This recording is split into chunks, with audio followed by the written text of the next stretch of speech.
the American Constitutional Republic. Affairs of state in Oklahoma. The beliefs, principles, opinions, and views of people like you. This is 3D Politics.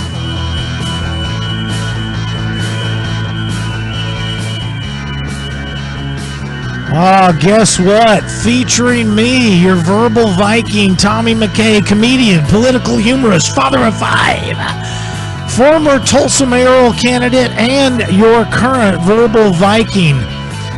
Also, always with us, the man with the plan, David Van, creator of Sooner Politics, expert on Oklahoma state government, professional advocate for those needing mental health care, and currently running for state vice chair. And also, please welcome David Oldham, founder and scholar at Constitutional Grounds, political leader, educational speaker, and former state of Oklahoma elector.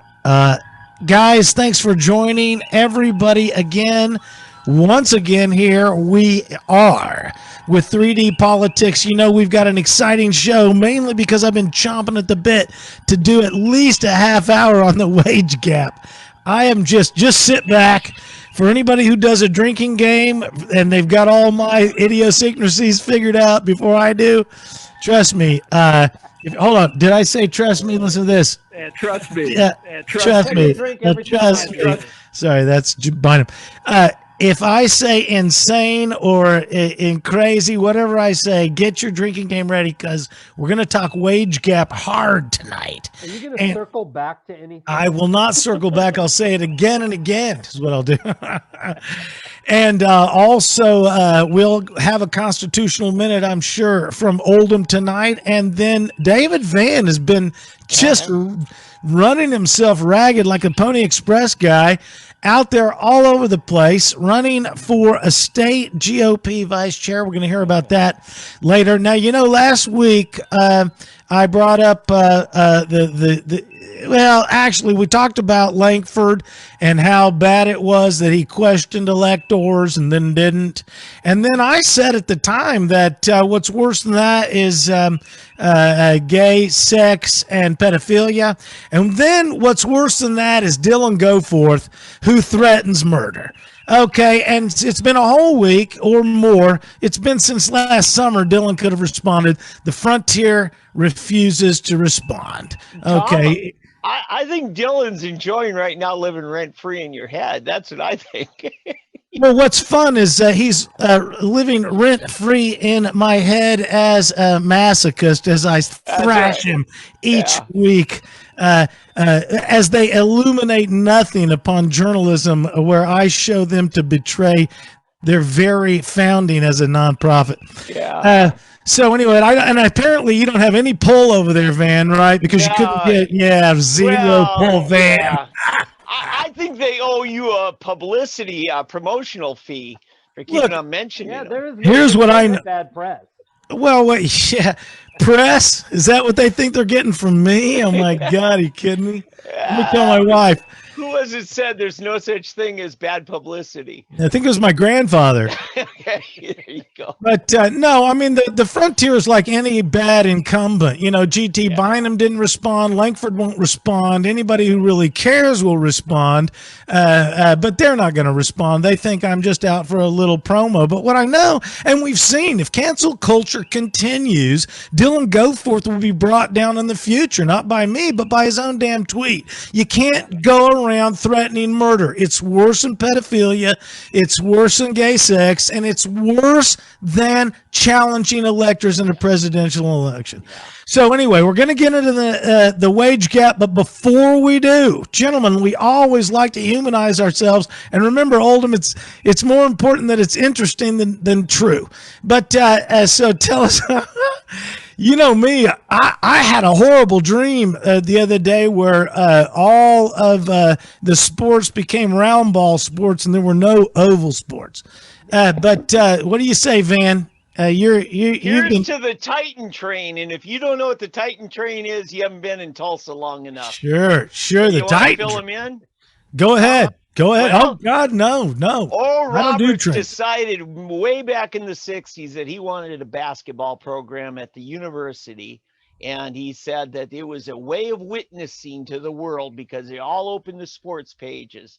You know what? He finally got his payoff on all that when the ORU Golden Eagles became Cinderella this weekend. Oh my. And yes, the Titan train was their mascot was the Titan, this giant who's train engineer. They called it the Titan train. So, and then back in the 90s, they rebranded as the Golden Eagles. That was about the time they brought in Bill Self to give him a start in coaching. We all know where that's headed. So, you know, one of the best coaches in the What's better? So you follow that, and that's what your personal story of. So are they better than a river hawk? What's better, a river hawk or a golden eagle? Yeah. I don't know. Oh, I don't as know. birds go, a golden eagle. But Thank you. Anything's better than a blue jay. My favorite bird. Oh man, I can't believe you did that. But listen, you know, they're in the big dance. This is a good year. And this weekend was my first time actually binging on sports for probably a year and a half. It's been good. Really? I have enjoyed it watching, NCAA basketball. Now, have the NCAA tournaments, have they had people in the stands? 25%. 25%. Okay. Yep. Okay. I was curious about that because it just seems strange. Now, that's at the venues. Now, last night at the Mabee Center, there was a huge watch party there, and they had masks on, but boy, they were crowded. I mean, it was a big deal last night. Yeah.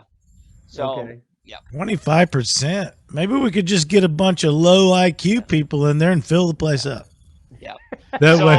You mean that's free-facers like us, low IQ? No, I'm just saying if you got like 25% of a guy, then you just anyway. This is the year for the South Central. They're all wearing masks. I got real ready tonight. What? So go ahead. Three of Oklahoma's 4 Division I men's teams made it, and I think 7 Texas teams made it. Okay. I mean, it's just this is the year for South Central United States. The Big Ten sucks this year, and probably because they shut them down, wouldn't let them practice or hardly play any games. So there are consequences. An excuse, man. Van, I didn't know. I had no idea. Sports follower. Oh, this has been my homecoming this weekend. I've always enjoyed NCAA basketball, but I'm just sick of politics in general overtaking our sports. You're pretty upset about women's basketball going all political then. Well, we don't want women's basketball to turn back into men's basketball. Yeah, well, there's that too, yeah. But generally, college basketball has been more immune to the politics. Pro sports, I'm just done with pro sports. Oh, my God. Van has gone totally off the deep end all the way into sports. They're going to have to earn me back. Yeah. Well, hey, I told my wife the other day. I absolutely refuse. I absolutely refuse until they actually put people back in the stands and they aren't creating fake noise to try to make you think they're people in the stands. Yeah. And to cover all the language that goes on the field, which I now there's one particular Catholic school that played yesterday, Georgetown. You might remember the days of Patrick Ewing. Well, they all decided to kneel during the national anthem and then got their socks beat off of them, and they lost and they went home. And good riddance. Good riddance. This is the politics that needs to stay out of this. Damn it, Van, we still got to humanize Oldham because he needs it. And then when we get to the break, you guys are going to feel sorry because you're just wrecking all my time on the wage cap thing. Because we're just going to sit back and drink all night long when Tom goes crazy. Oldham, what do you got going in your regular life, really, though? Well, I've got a dog that just loves me to death. Isn't that nice? I finally became a dog person, so I'm like I can finally go. Oh, isn't that great? They are fun, and especially it's great. So and she was snuggled up between us this morning as we awoke, and underneath the covers, head on the pillow, the whole 9 yards. So it was a lot of fun. Yeah. You'll see pictures on that. Is just. I think you've just been humanized, Oldham. You know what's really He sad? loves dogs. You know what's really sad is that dog has her own Facebook page and has more followers than my wife and myself. Oh my God! Well, that's no reason to throw your wife under the book. I can understand more likes than you. God, well, yes, I've seen. Sure. I saw Buffy eat from the table. Grounds is catching the dog. All right, is it Buffy? Are we talking about Buffy? Yeah, that's Buffy. Okay, my God, I've seen Buffy. Look, I don't. Even though I love dogs now, it's only recently that I've been humanized. But I mean, I love dogs now, and I gotta get it's a thing. But I saw Buffy eat from the table, which for me, I'd be like, get that dog off. But Buffy's like, would you mind if I sit here? You're like, oh my God, what is this? Dog's the cutest thing I've ever seen, really. The politest thing. I know. So it's like you should just feed the dog. I mean, God, just sits there. Where'd you get Buffy from? Yeah. Oh, it's Lori's. She's had it for years. Come on. Oh, puppy. Come on. Oh, okay. You know that. So Buffy's finally accepted you into the household. That's what it is. Immediately. Long accepted me. Immediately. Haven't you seen the picture? The dog sleeps right here. Yeah, she sleeps on my shoulder, on our heads at night. All sorts That's of things. awesome. So it's a lot of fun. Good. Can you believe we have spent nearly 15 minutes humanizing ourselves? Yeah, we can spend 15 minutes doing just about anything. Well, this is important because a lot of people need to know that we don't know each other outside of Zoom. Right. We only know each other. Like just today, I found out, my God, he's got a dog. He likes dogs. You've known it for ages. Well, no, I knew it, but tonight's the first night I've admitted it. This is how you keep the romance alive, Oldham. Oldham, I got to tell you how nice Tom is. I met up with him the other night. We went out to work on a few things. No. And he bought me an iced tea, and then he spilled it on my brand new laptop. You know why I did that? You know why? You know why? Because the first thing Van did was put mustard in his tea. He was like, it was a packet of lemon sauce. Who thinks that? Oh, look, I'll put mustard in my tea that Tom bought me. One drop is all it made it in. I caught it. I have it totally anyway, so I was like, well, I'll just dump that tea on his. I haven't gone full Biden yet. I still have a brain. Falling. Tom, I have started forgetting things. We're never going to start. Well, I got to admit this, folks. I've had some problems forgetting things. It started the other day when I turned 40. So I'm just letting you guys know. So you're getting better at forgetting things, not worse. Right. Yeah. He's got lots of practice. Way better. You know. I don't suffer mental illness. I enjoy it. That's right. Wow. So I am going to try to bring up a couple of people you've worked with, Van, in the past. Zeno, the philosopher, and then the other guy. Alexander Hamilton, who was the Federalist Papers. You've heard? I remember you worked with him. Until he took a bullet. That's the problem. Did. You know, he had, I don't want to humanize him, but he was my least favorite of all the founding fathers. Oldham, just hold your breath. Ladies and gentlemen, you're still listening to the humanization of 3D politics. Tommy McKay, your verbal Viking, David Oldham, and David Van. Thank God they're here with me, or I'd be here by myself, and that'd be even worse. Norm would be like, I got to go. So, here we go with all of that stuff every week. 3D Politics right here on Facebook Live. You're going to find Van over there at soonerpolitics.org. You're going to find Oldham at constitutionalgrounds.com and me, Tommy McKay, the Verbal Viking at verbalviking.com. Now, there's this story that I've been chomping a bit from last week to talk about. Tulsa Mayor G.T. Bynum signs pledge to close the gender pay gap. This is by Cassidy Mudd, which means I can't do anything to her name because it's just already there. And that is, she's from KTUR, UL staff, March 10th. It was on a Wednesday, and she writes, or Cassidy, it writes, Mayor G.T. Bynum is working to eliminate the gender pay gap in the city of Tulsa.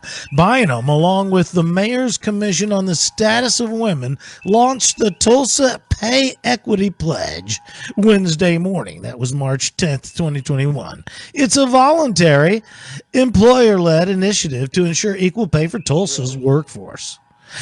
According... Yes, sir. Oh, so he's concerned about who I hired, not who he hired. That's correct. And we're going to get into this. It's a very short thing. I want to read just a little further. We're going to talk some more. But according to the commission, now the commission is the Mayor's Commission. What did I say? The Mayor's Commission. Let's just bring it up right now. The City Tulsa Commission. There it is. Okay. Can you see that, guys? Yeah.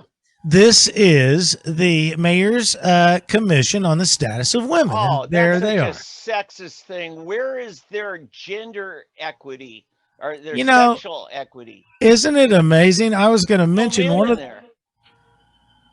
Well, did you read my notes? That's right. There's no men. This was literally my first comment on the Mayor's Commission on the Status of Women is that there are no men on the commission. This is literally sexist. I mean, there's not one set of testicles anywhere in sight. Well, even the commission itself is a sexist commission because it's only concerned about women. It's not concerned. Well, I mean, about sometimes you'll have an organization like the Boy Scouts, and as long as they let women in, they're not sexist. But here you can see there's not a man on the commission. But private groups can organize around. That's called freedom of association. This is a state or a city government entity, and it's showing sexism. Right, and you'll see here now. I thought, Van, you might be able to teach me something here. The commission acts as the central clearinghouse and coordinating agency for activities and information relating to women. Not me, but the commission acts as a central. What is a clearinghouse for activities? It's meaningless. And now, Van, that's sexist. And what about? No, there's no statutory framework. There's no agency deal that says this is, anything has to be cleared by this bunch. To call it a clearinghouse, until you actually show me statutory language. Well, thank you, because thank you for taking my question seriously, because I thought that was ridiculous. Clearinghouse. It literally means nothing to me. Clearinghouse for what? You're clearinghouse. What are you doing? They get to spout off their mouths. So here, the work of the commission. These fine ladies, they stimulate research in the area of women's legal rights. Now, Oldham, what's different about women's legal rights than anybody else's women than my women's rights? I mean, how are women's legal rights different than men's legal rights? Now you're gonna ruin my constitutional minute. But don't kill anything. But remember, I'm doing this for the next half hour. Go ahead. No, absolutely nothing, because we all have the same rights. Thank you. And that includes the right to negotiate for our salary. So if women are better than men, no, they've got special rights. They've got immunity from the draft, and men do not. Do they? They have immunity from the draft. I couldn't remember because there was a while there that they were talking about not. But yeah, we'll have to talk about that. They don't have to register. They can get student loans without registering for selective service. All the men have to in order to get government assistance. Yes, or even a Pell Grant. Maybe we need to think about some things. So back to the work of the commission, because it's a fine commission, and there they are. They're beautiful, and there they are, and they're going to stimulate research in the area of women's legal rights, which are somehow different and not equal. I thought women were equal, but here in the area of women's legal rights, they're not equal, because we got to do some research. Educate the community on the status of women by publicizing in all appropriate ways. What? I mean, Anyway, so I mean, listen, I don't even know what that means. In all appropriate ways, they're going to educate the community on the status of women by publicizing information on women's rights once again. And I got to wonder here, what are women's obligations that they're going to publicize? Can you guys, being not women, come up with any obligations you might think a woman would have? Because not this group. That could be. Well, I've already limit. established that they've got certain privileges that men don't. So obligation would be not to further exploit those privileges to the detriment of men. Yeah, and so, but they still continue to believe that somehow women are different. They're going to review the range of services available to women to enable them to fully contribute to society through their homes and participation in community life. So here, the work of the commission from G.T. Bynum, of these fine ladies here, is to literally insert the city into the homes of the women in the community, which is kind of bizarre to me to think that G.T. Bynum, these ladies think that women are unable to fully contribute to society. Okay, Van? so these women now are going to speak on behalf of all women.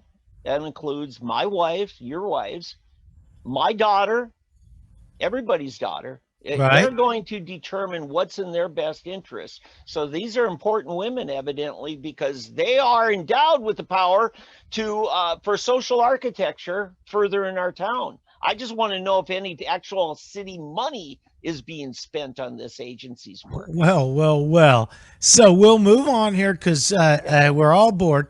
Committees that they have are the Pinnacle Wards, and if you look at those, that's an interesting, that takes us past sexist.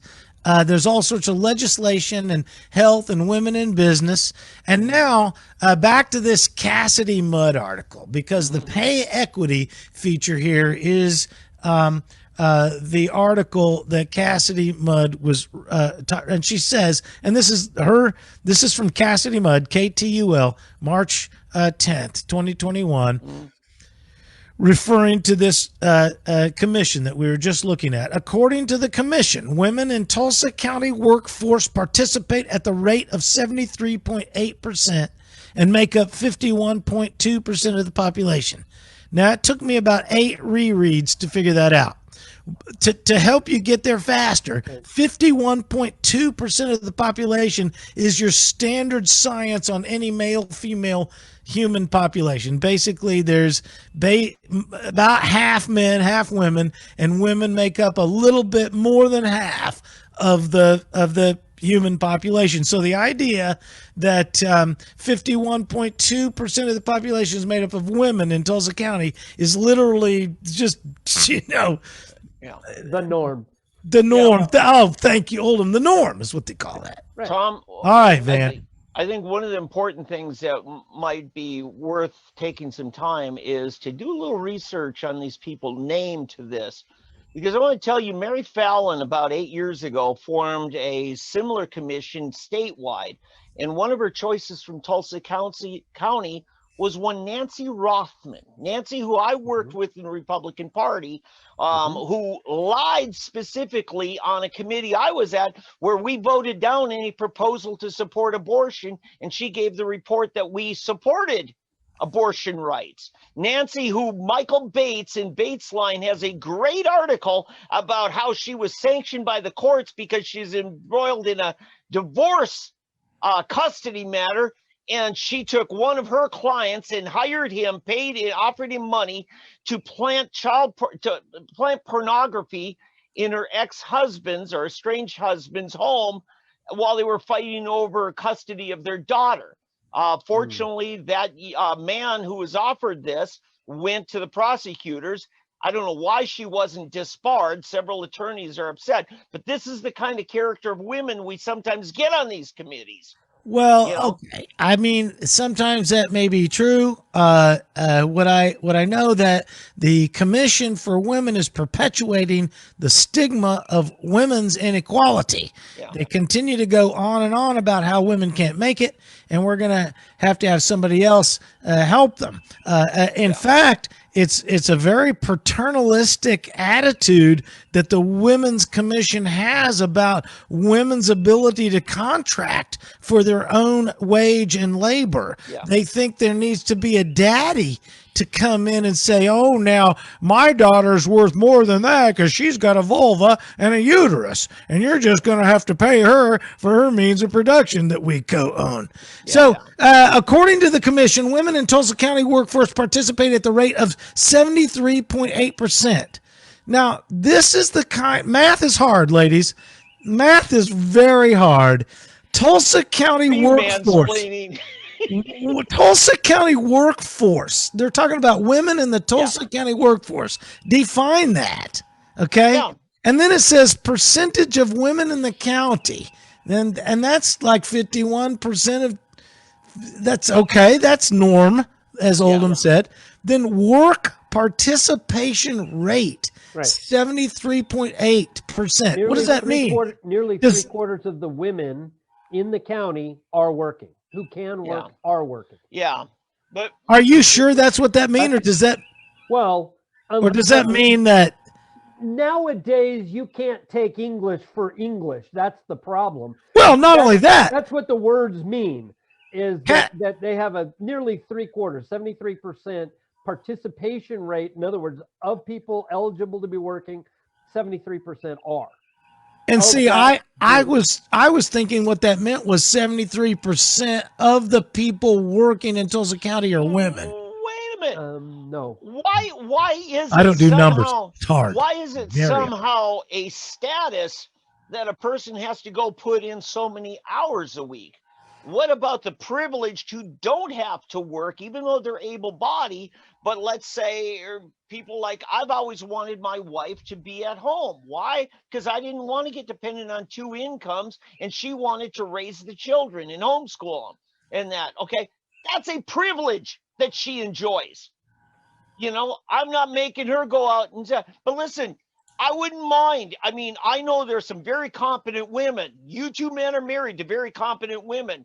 I would rather see people like that on these committees. But I'm just saying, historically, these committees are not impaneled by the best and brightest that they claim to represent. Well, the problem, because this is all kind of a fascistic, a viral mutant of the minimum wage group rights concept. For the sexist feminists, Van, if you earn the wage that provides for your family to where your wife doesn't have to work, then she's under your thumb and you're making her do stuff. But if your wife makes more than you and is the breadwinner, you're living off your wife. All you are is a sponge. You're just a dependent. So there's no out for the fascistic group theorists here. Yeah, because you know what? Part of a man's sense of accomplishment and self-esteem is he a provider? Okay. And you mean put the woman under your thumb? That's what you mean. Oh God, there's plenty of days I would like to say I'm going to stay in bed and stay in my pajamas. And woman, you go work the 9 to 5. I told my wife I'm gonna put you under my thumb. Can we do it maybe this Wednesday? Yeah. He's like, no, I'm busy. Guys, I'm just telling you, I'm so full of cynicism about panels like this. Hey, you're listening once again, quite obviously, to 3D Politics with me, your fine host, Tommy McKay, verbalviking.com, along with David Van from SoonerPolitics.org and David Oldham from ConstitutionalGrounds.com. Hey, we're going to come up on a hard break, which we always try to work in, but I got to tell you, and we're going to move through this because I got a lot more to do. Oldham, one of the things that you and I agree on, and I'm sure Van does too, and this is the problem when they talk about ladies' rights, women's rights, is that they continue to pretend that there's something that has to do with group rights. But literally, we are not guaranteed group rights. Yeah. We're guaranteed individual rights. And one of the reasons we're guaranteed that is because anyone can be kicked out of a group. You don't get to pick the group. The group picks you. Stay tuned, please, for your, what do they call it? Station identification is what they call it. Oh, yeah. So it is our station. Our station is 3D politics. 3D politics. That's what it is. The hub of the universe, the independent voice, finder of fact, verifier of truth, and promoter of the arts. There's your curveball. The presidential seal. There it is. Who wore it better? All right, ladies and gentlemen, here we are again. Tommy McKay, your fine host, Verbal Viking, to theverbalviking.com. Find it out there anywhere you can. It's the amazing show, 3D Politics, the only place you can find freedom of speech these days without a program director breathing down your throat. David Van from SoonerPolitics.org, finger on the pulse of all things state. Plus, he's also running for the state GOP vice chair. And then, of course, David Oldham, founder and scholar of ConstitutionalGrounds.com, political leader, educational speaker, and former state of Oklahoma elector, United States Electoral College. So here we are chewing the scenery on this wage gap routine. It's not group rights because we don't have group rights. And remember, where wage is concerned, he who pays the piper calls the tune. Okay, so the commission wants government to call the ladies' tune. For some reason, the Women's Commission from G.T. Bynum is being told that women are unable, like men that have agency, to go ahead and make their own deal out there and bargain for a wage. Because they need a paternalistic daddy like a city government to come in and make sure that my daughter gets a fair wage. Now, one of the problems with G.T. Bynum and his data-driven concept, and this is the problem with the wage gap idea, is that they have used mathematical extrapolation to come up with the concept that a woman gets paid 16 cents less. And they use the term to every man's dollar, which is clear hyperbole from Cassidy Mudd, who wrote the article, despite this, women still only earn 84 cents to every dollar earned by a man. Well, that's just absolute hyperbole. Every dollar earned by a man, that's a damned lie. And a man, every man, no, that's a damned lie. Science tells us that NASA uses observation, not extrapolation of mathematics, to discover galaxies. Let me just show you this real quickly. I hate to bore you guys, but I worked hard on this, okay? New Horizons spacecraft data shows there are far fewer galaxies in the universe than previously thought. Now, how did they come up with that? Well, the way that they came up with that was new measurements of galaxies are less plentiful than suggested. Wow, how did they suggest them earlier? Well, Tom, that's a great question. The earlier estimate was extrapolated by mathematics. It relied on mathematical models to estimate how many galaxies. And you know what they found out? There are fewer galaxies than they thought. And you know how they did it? By observation. And so when I'm asking you, ladies, and G.T. Bynum and his wife, show me the woman who works for 16 cents less. And she's exactly the same according to science in every other format. I mean, Tom, these are all numbers that are way beyond our even ability to comprehend. Number of galaxies. Well, I used to think there were 800 trillion. Now I only think there's 700 trillion. I'm just speculating. But what we know is that NASA goes by what is accurate, and they use because they're NASA. They can speculate. They go by Van, you can't argue with the host. NASA goes by observation, not mathematical extrapolation, because it's more accurate. Remember what we got from Obama's New York girlfriend? Okay, Obama's New York girlfriend, this is back in 2012. Obama's New York girlfriend was a composite. That is, she was extrapolated from mathematical calculations. Now listen to this. Not only did the article talks about one of the more mysterious characters from President Obama's 1995 Obama autobiography is the so-called New York girlfriend. Okay, the New York girlfriend was a composite. She was built by mathematical extrapolation. You cannot show me the girlfriend, but you can produce her on paper, which is much like the wage cap. Now, just as an aside, look how fun this is. Editor's note. They have, this is worth 15 minutes. Watch this. This is from Politico, okay? And this is the editor's note before they can even get the story started from 2012. Editor's note. Listen, talk about an apology. Ted Kennedy couldn't have done better than this. The original version of this post inaccurately stated that Barack Obama had not revealed creating composite characters in his book, Dreams from My Father. That is, we didn't know he was lying. Yeah, that's right. That's and then way listen to this spin. This is like gymnastics of the finest.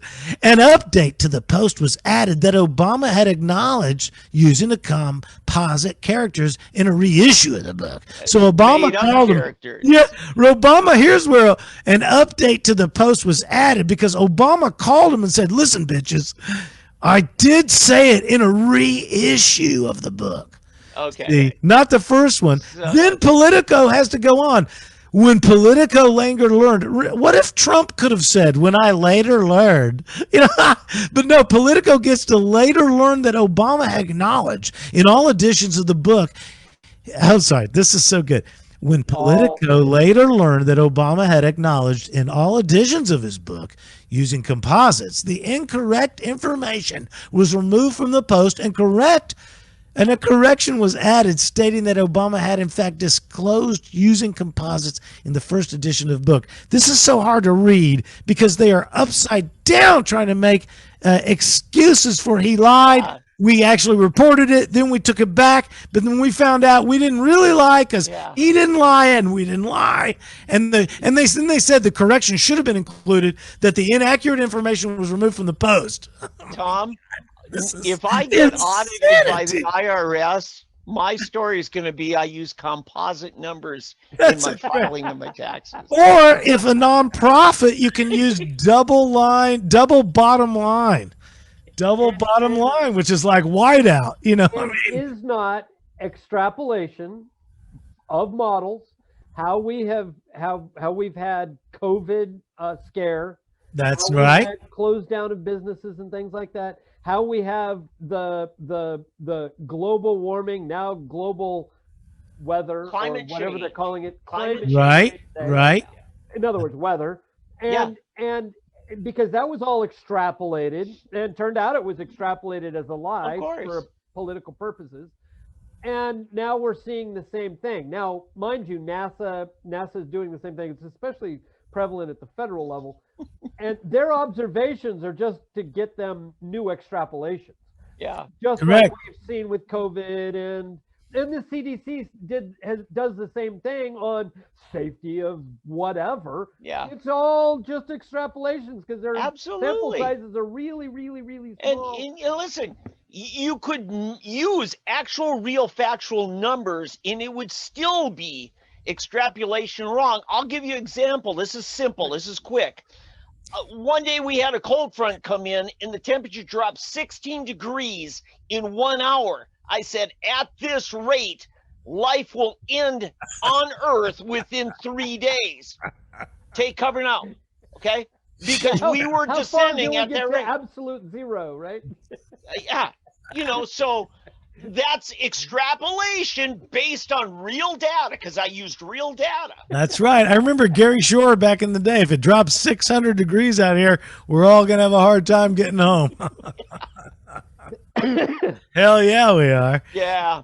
So, I was asking my wife politely, because she runs a household, and I said, what do you think about this wage gap? And she said, no gender matters. I was like, what does that mean? No gender matters in the service industry. Like Freemasonry. She's like, I don't care what gender you claim to be. Can you fix my AC? The question is, if you can do the idea that you're hired and fired based on your gender is ridiculous. Here's what's insidious. Equal opportunity employment laws already exist, and even G.T. Bynum recognizes this. But still, we got to do more. Why is that? Because it's fascistic, collectivized progressivism. It's like Zeno's paradox. Now, Van, you used to work with Zeno's, right? Zeno, he's the. I knew his uncle. Okay.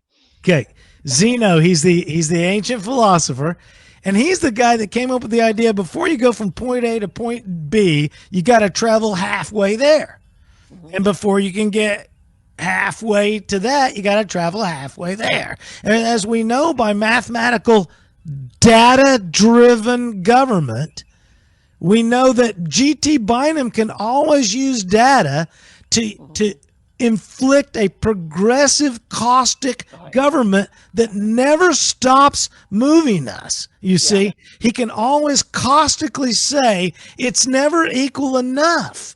Because according to Zeno's paradox and G.T. Bynum's idea of his see, it's all fascistic with G.T. Bynum, because government's the where we collectivize. Collectivization is always socialism in one form or another, but with G.T. Bynum, it's always fascistic because it's the government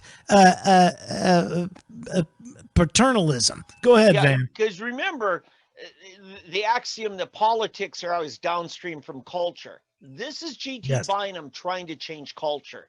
And he does so with shaming. And I guarantee you, shaming is going to be his number one tool in this. Well, that's what he used in the "Don't Let Your Children Play in Rainwater." Absolutely. All parents are bad. And I've noticed he hasn't moved into city government. Are bad. That's right, because 71% of Tulsa parents are bad. And notice he hasn't fixed the school system like he said he was going to 4 years ago. Remember, Thank God. Now, Van, trying to hammer the man. No, thank God. I know, you're right. But remember what the man said 4 years ago. He's going to nose into the city government. It's not even his business. Now he's nosing into my wife's business. Right. She runs a house around here, and she contracts for her wage. But G.T. Bynum and these fine ladies are going to fix that too. Right.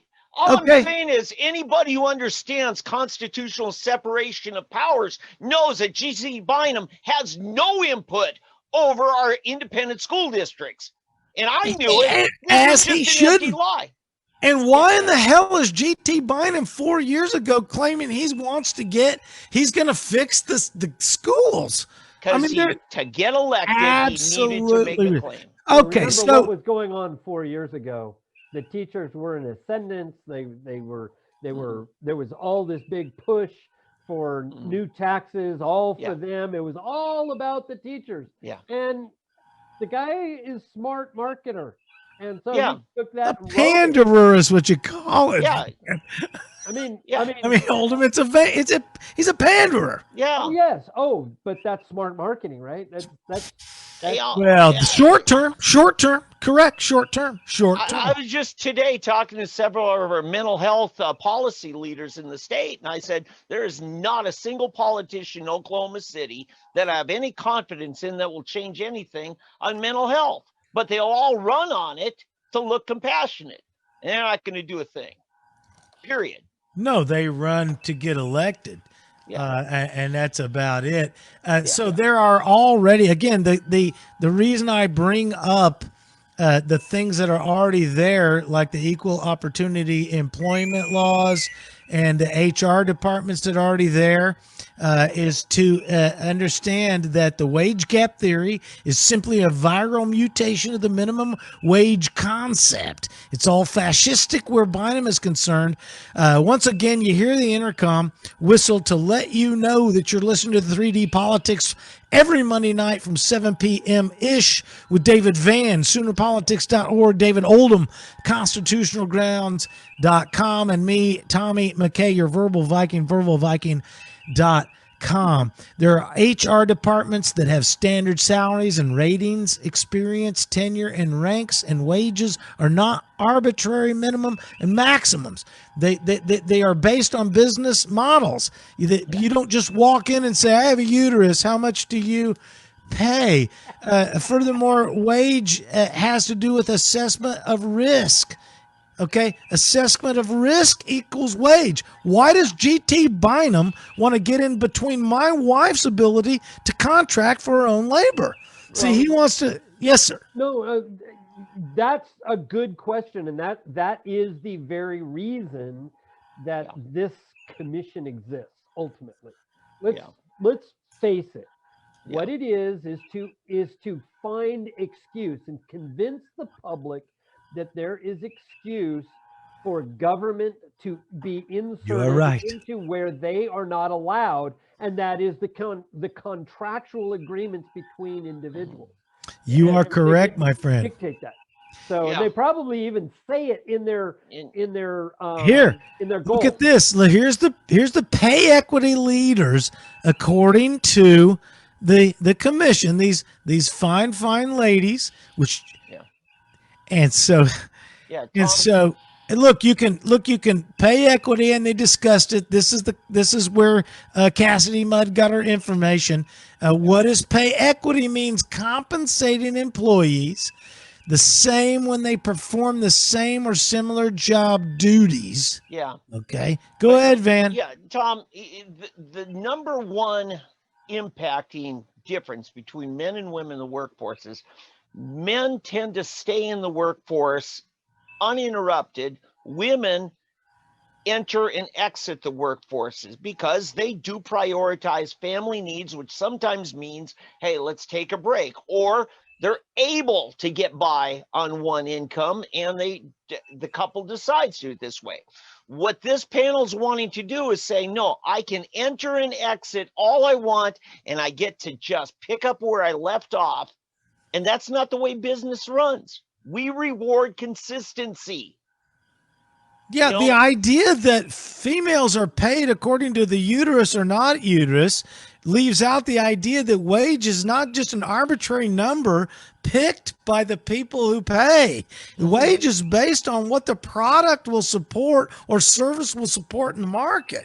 Everything was reverse engineered. Here's what this is worth to people who will buy it, and then you back into the wage. You don't say, you know what, today we'll pay $800 for people who make a $20 widget. But it literally didn't work that way. If a woman leaves the workforce as, say, a department manager, I'll be very ambiguous in this, and then 2 or 3 years later or 5 years later, she comes back and wants her old job as department manager. Well, they filled that job because business needs continuity. And now if she has to come back as assistant manager, is she saying she wants full department manager wages? Because that's what she had 3 years ago when she quit. Well, that doesn't work that way. And this is important. It's a distinction between men and women as a group in their continuity in the workforce. Yeah. I mean, it's called EPUT, E-P-U-T, event per unit time. It's like sales. If you're there making sales, then you get paid. If you're not there for a while, you don't get paid. My next door neighbor is a construction guy. He's like, da-da-da-da, and I couldn't work. And I said, and if you don't get work, you don't what? Get paid. But if you're not there, Oldham, what do you got?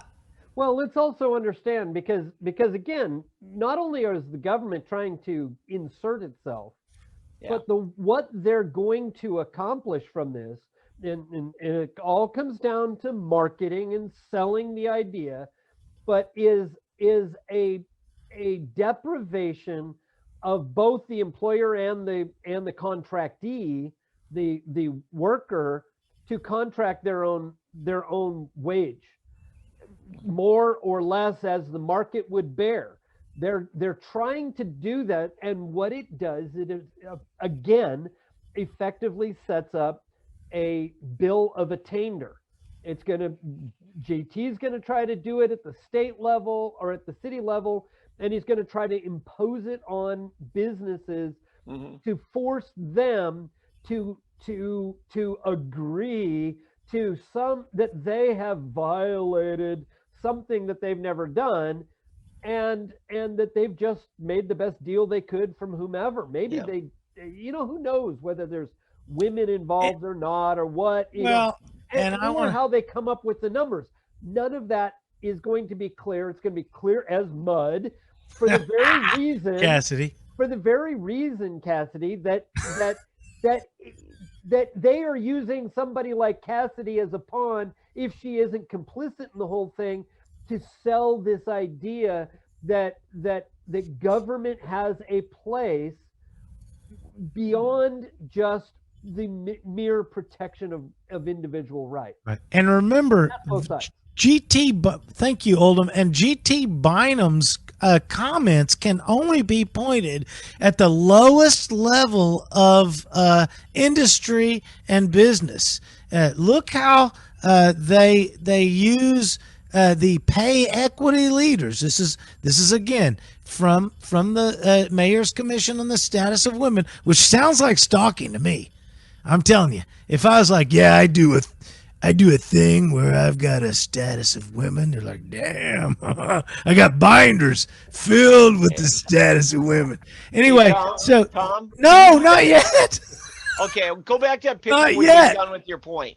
So my point is, Oldham is saying, look, they're going to press these bills of attainder. It's all about influence through registration and registration of licenses. So here's the pay equity leaders. Here's where they're going to use their influencers.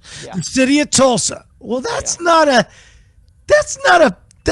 private sector or anything. Arvest Bank, BOK Financial. Both those are banking. Those are under the thumb of the state. Okay, Hilti. This is a national organization that's run by standards and global. Global. Yeah, thank you. You're outside the county, ladies. Here's a Lobach Taylor Family Foundation, that's Kathy Taylor. Which is Kathy Taylor. So here it is. GT Bynum's love, the philanthropic adventure, where I don't get any zero representation from Kathy Taylor's Family Foundation. Here's the Matrix Service. I think that's again money. Don't they cash checks? Public service. Oh, look how private sector they are. Har, har, har. Schnocky, Turnbow, and Frank. Who knows?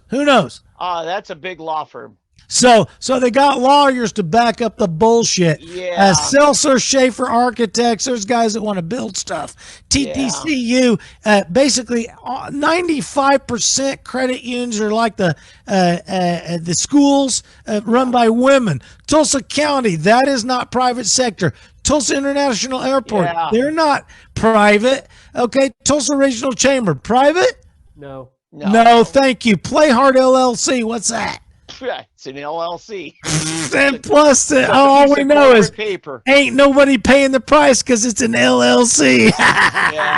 All right, I'm not done. I told you I was going to do this all night. Mainspring Retail. What the hell is that? Nobody knows. Devco. Anybody? We are not men. Are we not men? What's that? Nobody knows. Hydrate You Mobile IV.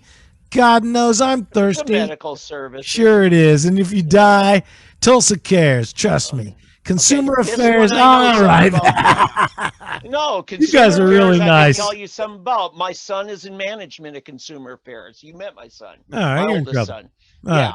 You know, so I'm going to say, but they are legitimate, a web service and who are we talking about? My son Jonathan, Consumer Affairs.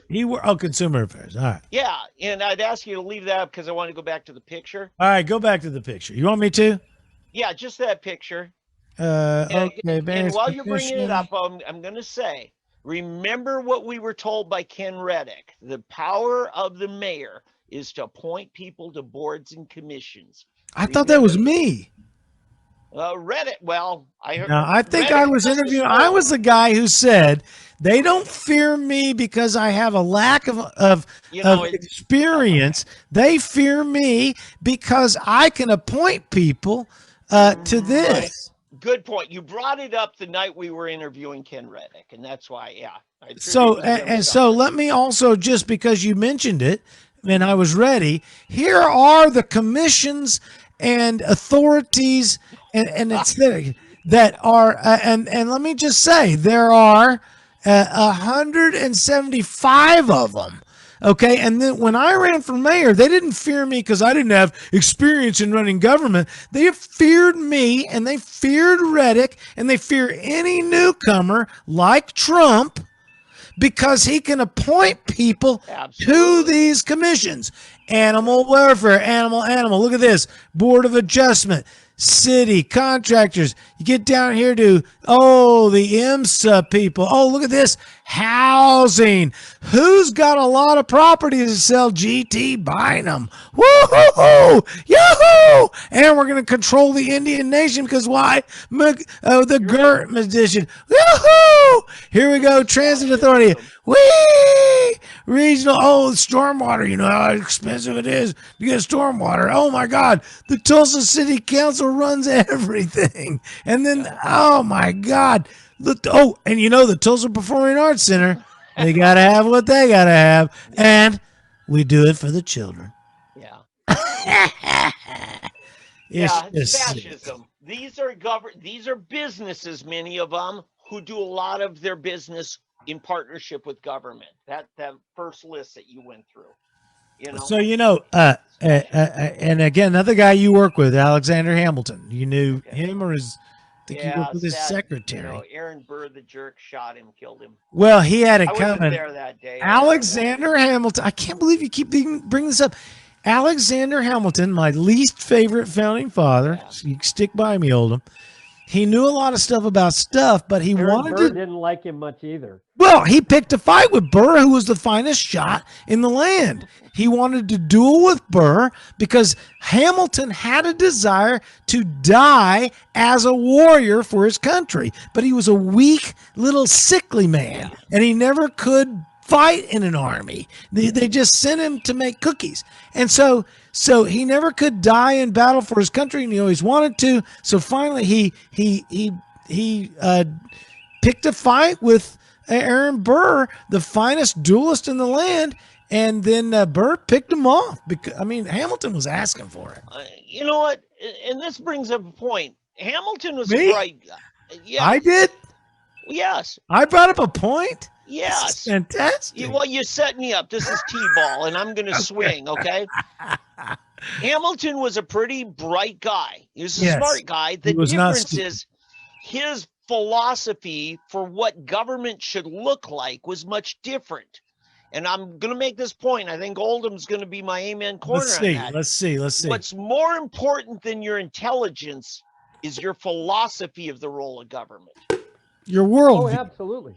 Yes. So it's not that we got to find the best, the brightest, the smartest, the Oxford scholars. We got to find people who value the principles that made our country great, that were founded upon. Correct.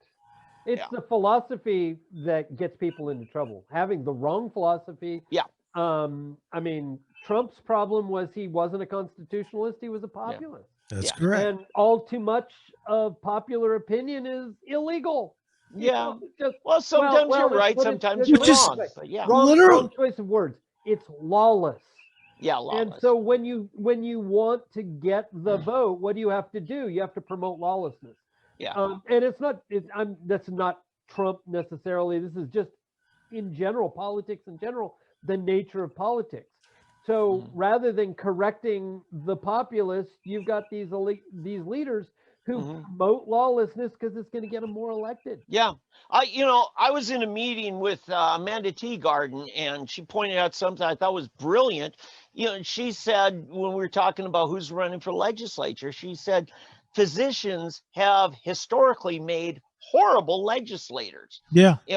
Because their philosophy is more about, it's like Nathan Dom said, they got a God complex. They train them to have a God complex in medical school.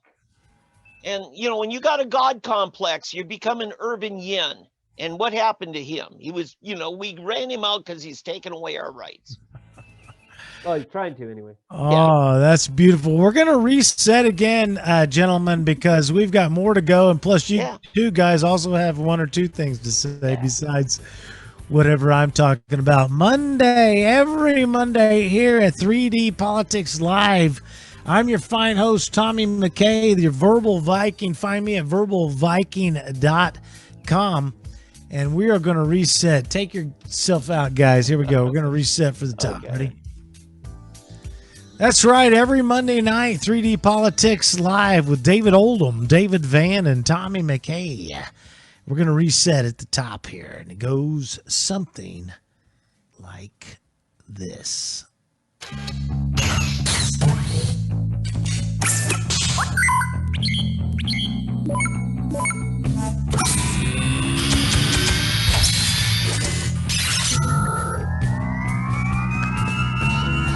The American Constitutional Republic. Affairs of State in Oklahoma. The beliefs, principles, opinions, and views of people like you. This is 3D Politics.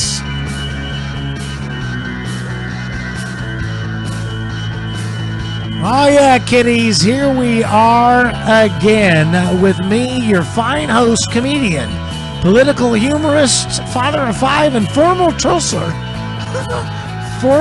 Tulsa mayoral candidate, Tommy McKay, the Verbal Viking, and joining me, David Van, creator of Sooner Politics, expert on Oklahoma state government, state vice chair candidate, and of course, David Oldham, founder and scholar, constitutionalgrounds.com. Now, listen, I got to get back to this. We're talking about the wage gap once again from the Cassidy Mudd story from March 10th out of KTUL Tulsa. And one of the things she points out here that I want to make sure and bring up, I doubt we'll get this deep again. Employers, she says, who commit to pay equity can positively impact employee morale, turnover and retention rates, and increase employee performance. And let me just say that I learned from a beautiful, brilliant guy named Scotty Gunther. He taught me that one size does not fit all individuals, that treating everyone the same and then expecting the same results is insane. If you take away creative and emotional performance differences, that leads to more turnover, and that leads to worse morale, and that leads to worse retention rates and worse employee performance.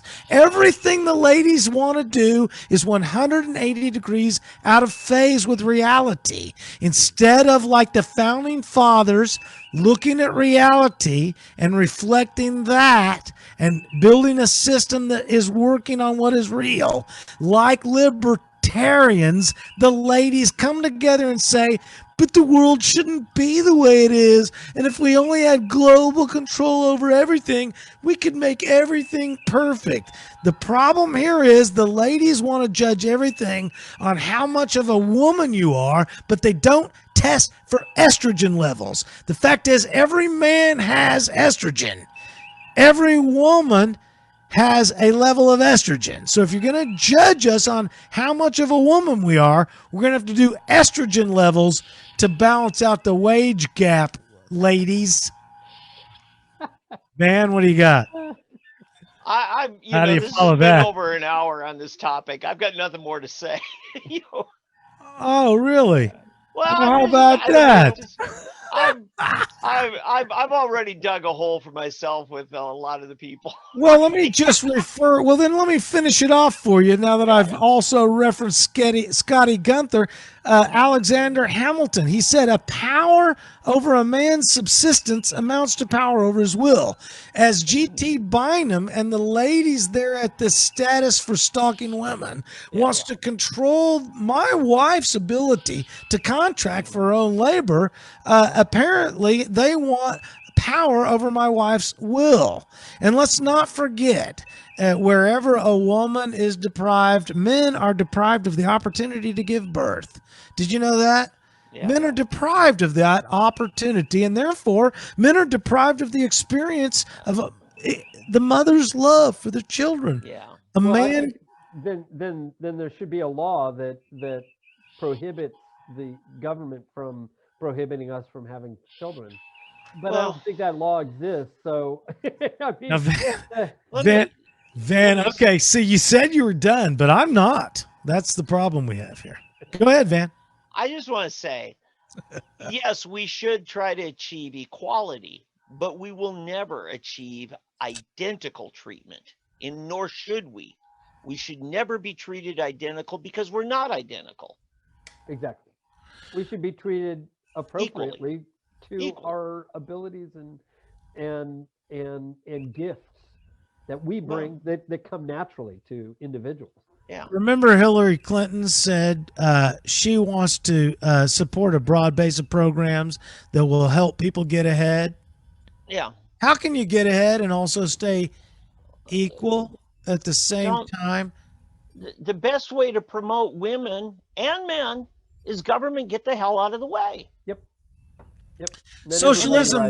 Socialism naturally occurs in organizations that place group association before individual personhood. Feminism is a perfect example of this kind of collectivist groupthink. Feminists desire to promote females based only upon a presumed existing genitalia. The wage gap is not rationalized according to the fallacy of statistical composite of a woman, not an actual woman. Like I was saying before, the wage, you cannot find me a woman that delivers exactly the same work as some compatriot, and everything is exactly this. Have you ever hired and fired anybody?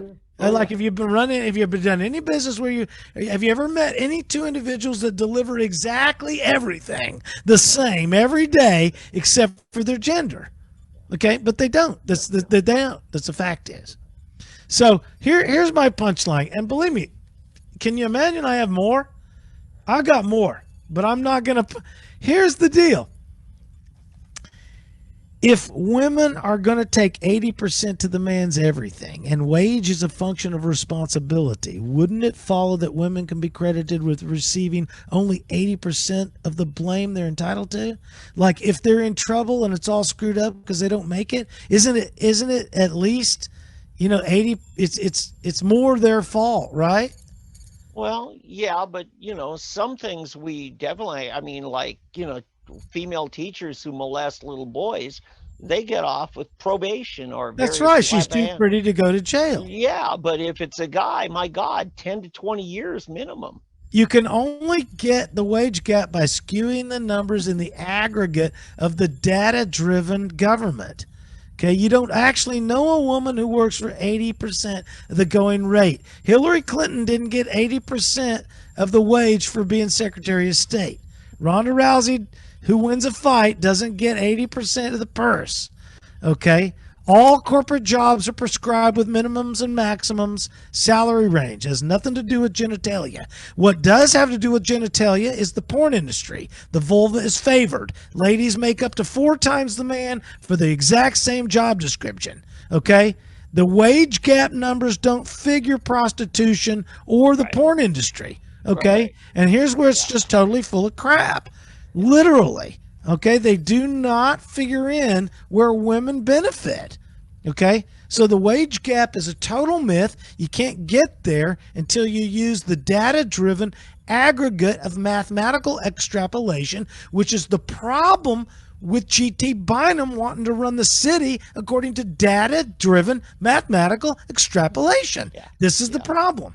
So Tom, you're saying that what GT would be doing would be okay if he first made sure that men in the porn industry got paid equally. Basically, yes. Let's do it this way. Let's make sure that all women. To check. Actually, you're right on it, Oldham. You're right on it. Because to finish this off for Van's sake, because he's like, I can't believe we talked about porn all night long. Because that's where. See how polite I am now that I'm a grandpa. Oldham, Oldham, you're exactly right. Because the problem with the wage gap concept theory is that women don't make equal according to each woman. So before we argue about how much a woman makes according to a man, prove to me that all women make exactly the same amount of money according to all women that deliver the same service.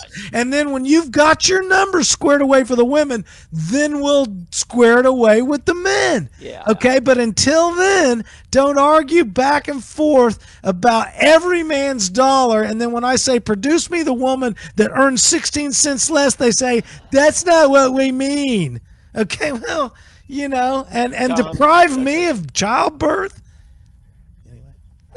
Yeah, Tom. Thank you, Oldham. I needed that. You baited me. Now I got another point. All right, thank you, man. Okay. Finally. You know I'm how done. I'm not done. I got more, but I'm done. All these Hollywood celebs that, along with their publicists, come up with the perfect causes for them to be advocating for, because that's part of how you become a celebrity and you have staying power, is you start advocating on behalf of people that can't speak up for themselves or for whatever. Right. Well, how about that high school drama teachers should get paid the same as movie actors and actresses get paid? I want to see a movie actress who actually advocates for that.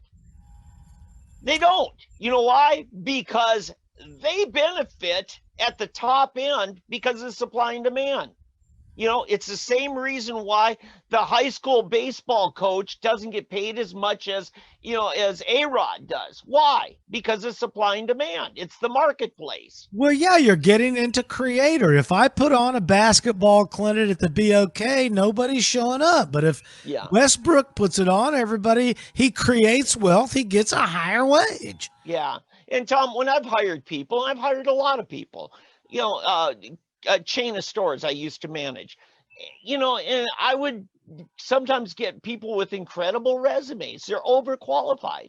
And I would just have to say, look, I'm not saying what you're worth. I'm saying what this job is worth. Yeah. Okay. Yeah. And we're paying this much because this is what this job is worth in the marketplace. You can take it, you can leave it. It's up to you. And sometimes I would avoid hiring somebody who's overqualified. Why? Because I know they wouldn't be sticking around. That's important to business, is somebody they can count on. That's back to my earlier point about women who enter and leave the workforce. This is a detriment to them. As a whole, that's part of the reason why they're not only making 84 cents. But it's not only to them. It's a detriment to anybody who leaves the team. You leave the team, you come back. It's a detriment. You're not here. You haven't been here. Right. It's not because, you're a woman. I come back as a man. Women. Oh, you haven't been here, but it's okay because you're a guy. Right. It's not because they're women. It's because statistically women leave and enter and leave the marketplace. You just lit my feet. The only place that a woman's vulva has anything to do with making money is in the porn or prostitution industry. There is no legitimate business anywhere in America that says, you know what, honey, we'll hire you, but we're going to pay you 20% less. And what woman accepts it? My God, women, break the cycle. If you're freaking abused, quit working for 20% less. If I could just say, there's a brilliant guy, the formula of the laborer, which has won him these victories, is not give me what is fair or what I can live upon, these question-begging phrases, which has duped him before, but give me that for which I can contract Who said that, boys? You don't know, so I'll give you the answer. His name was Thomas McKay, 1849 to 1912, from a book called The State and Charity by Thomas McKay. Wow. Not what can I live upon, what is fair, but what can I contract for, Oldham? Because this is them getting into my personal contract. And when you women are allowed to personally contract outside of government, they make 4 times the man and his genitalia in the porn and prostitution industry. You're listening to the Verbal Viking from theverbalviking.com. Tommy McKay, unafraid to plunder perspicuously into any conversation, along with David Oldham and David Van, politely sitting next to me as we go through the waves. Gentlemen, that is all I have for now on the wage front, but I'm sick of it. I'm sick of these ladies pretending that they're victims and then killing babies because they own their own body. I'm sick of it. Okay. And listen, all right. Who wants to go? Say that. Both of you men are married to women who are not into the victim mentality. They're very competent business people, and so we're not saying this about all women, right? We're saying this about people who want to pull all these chains to get something they haven't earned. This is the point. There's no such thing as monolithic all women. All women don't make. All women don't think. All women aren't this. All women aren't that. I mean, this is ridiculous cancel culture listen, if the guy I asked to cut my board in half at Lowe's, and I say, cut this board in half, and the moron asks me, how long is it?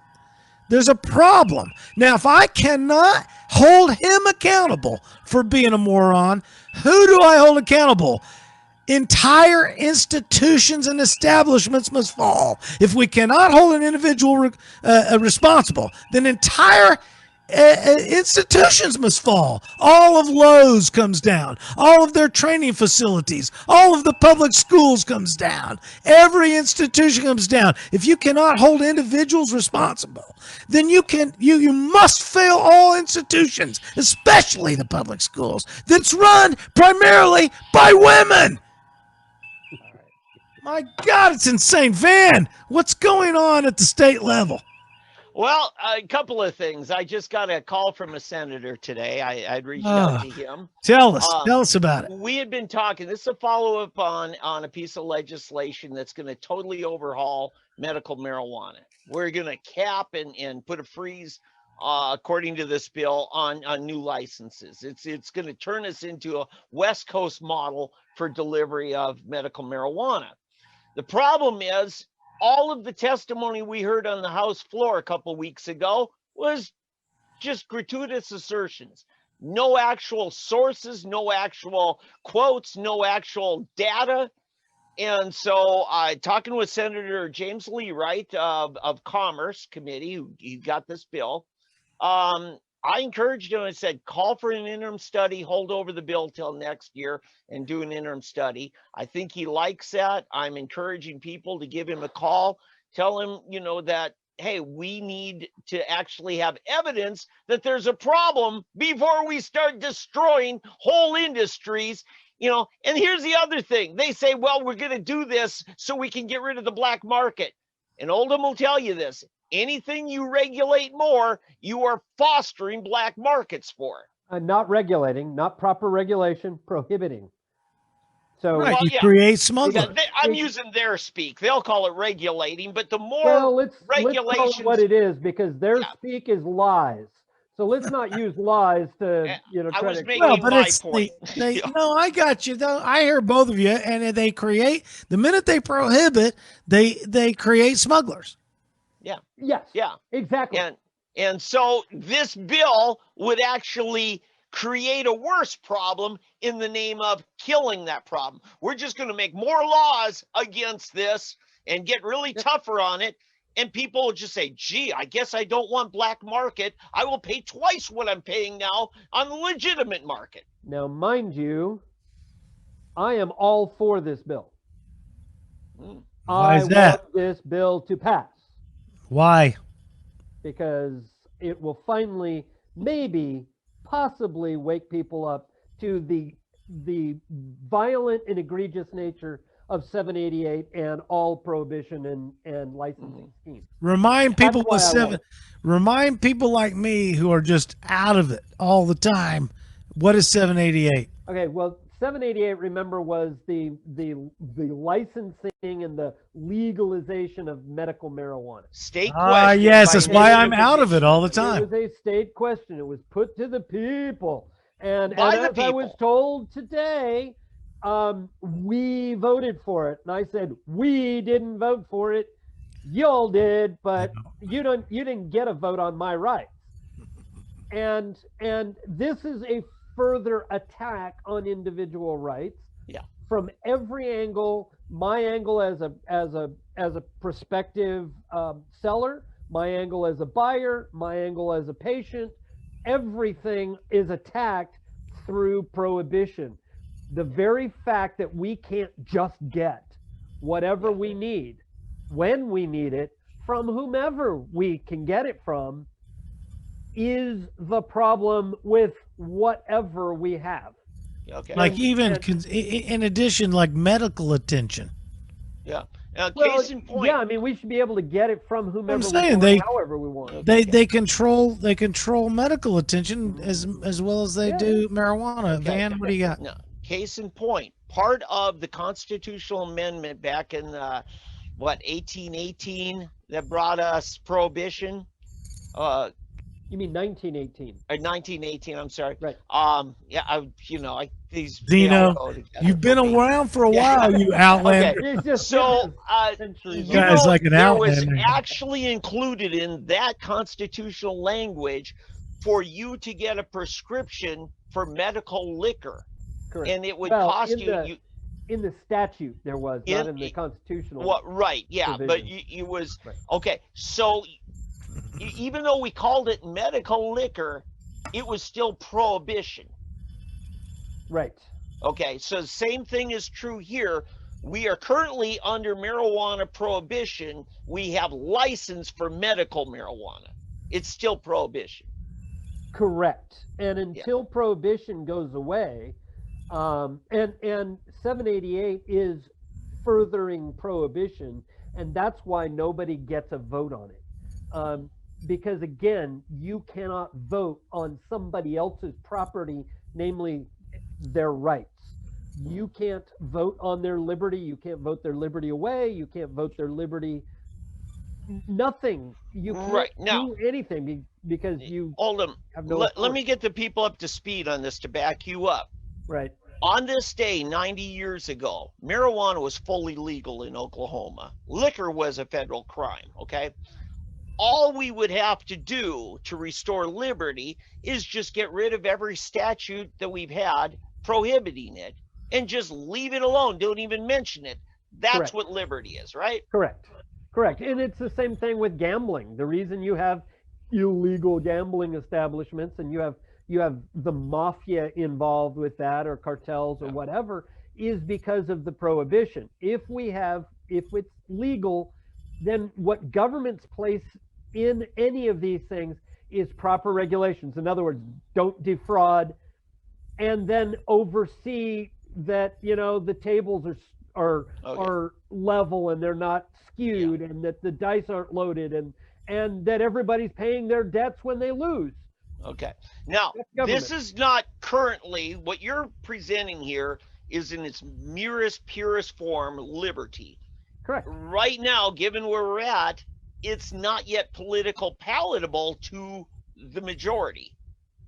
Because they're so tied up in their fear, they want security, and so they're willing to give up liberty to get whatever security. And here's the point. Government, and this is the conundrum, is that government's job is to protect the minority from the majority. Yeah. In other words, there's a go to war with the majority if necessary, if that majority is attacking us and harming us. Yeah. And that's what's going on. But the conundrum is they have to get elected and they want that majority's approval. So therefore, they end up usually going ahead and going with the lawlessness and allowing it rather than educating the majority that they have no right to what they want. This is back to the 17th Amendment. As long as the senators are popularly elected, there's no reason for them to be held accountable to the state legislature's representation. They're just on their own little game, you know. They're not held accountable to anything. Yeah. But there's an important principle in that this legislation is being pushed just on gratuitous assertions, a claim that there are these global cartels that are controlling the Oklahoma medical marijuana market.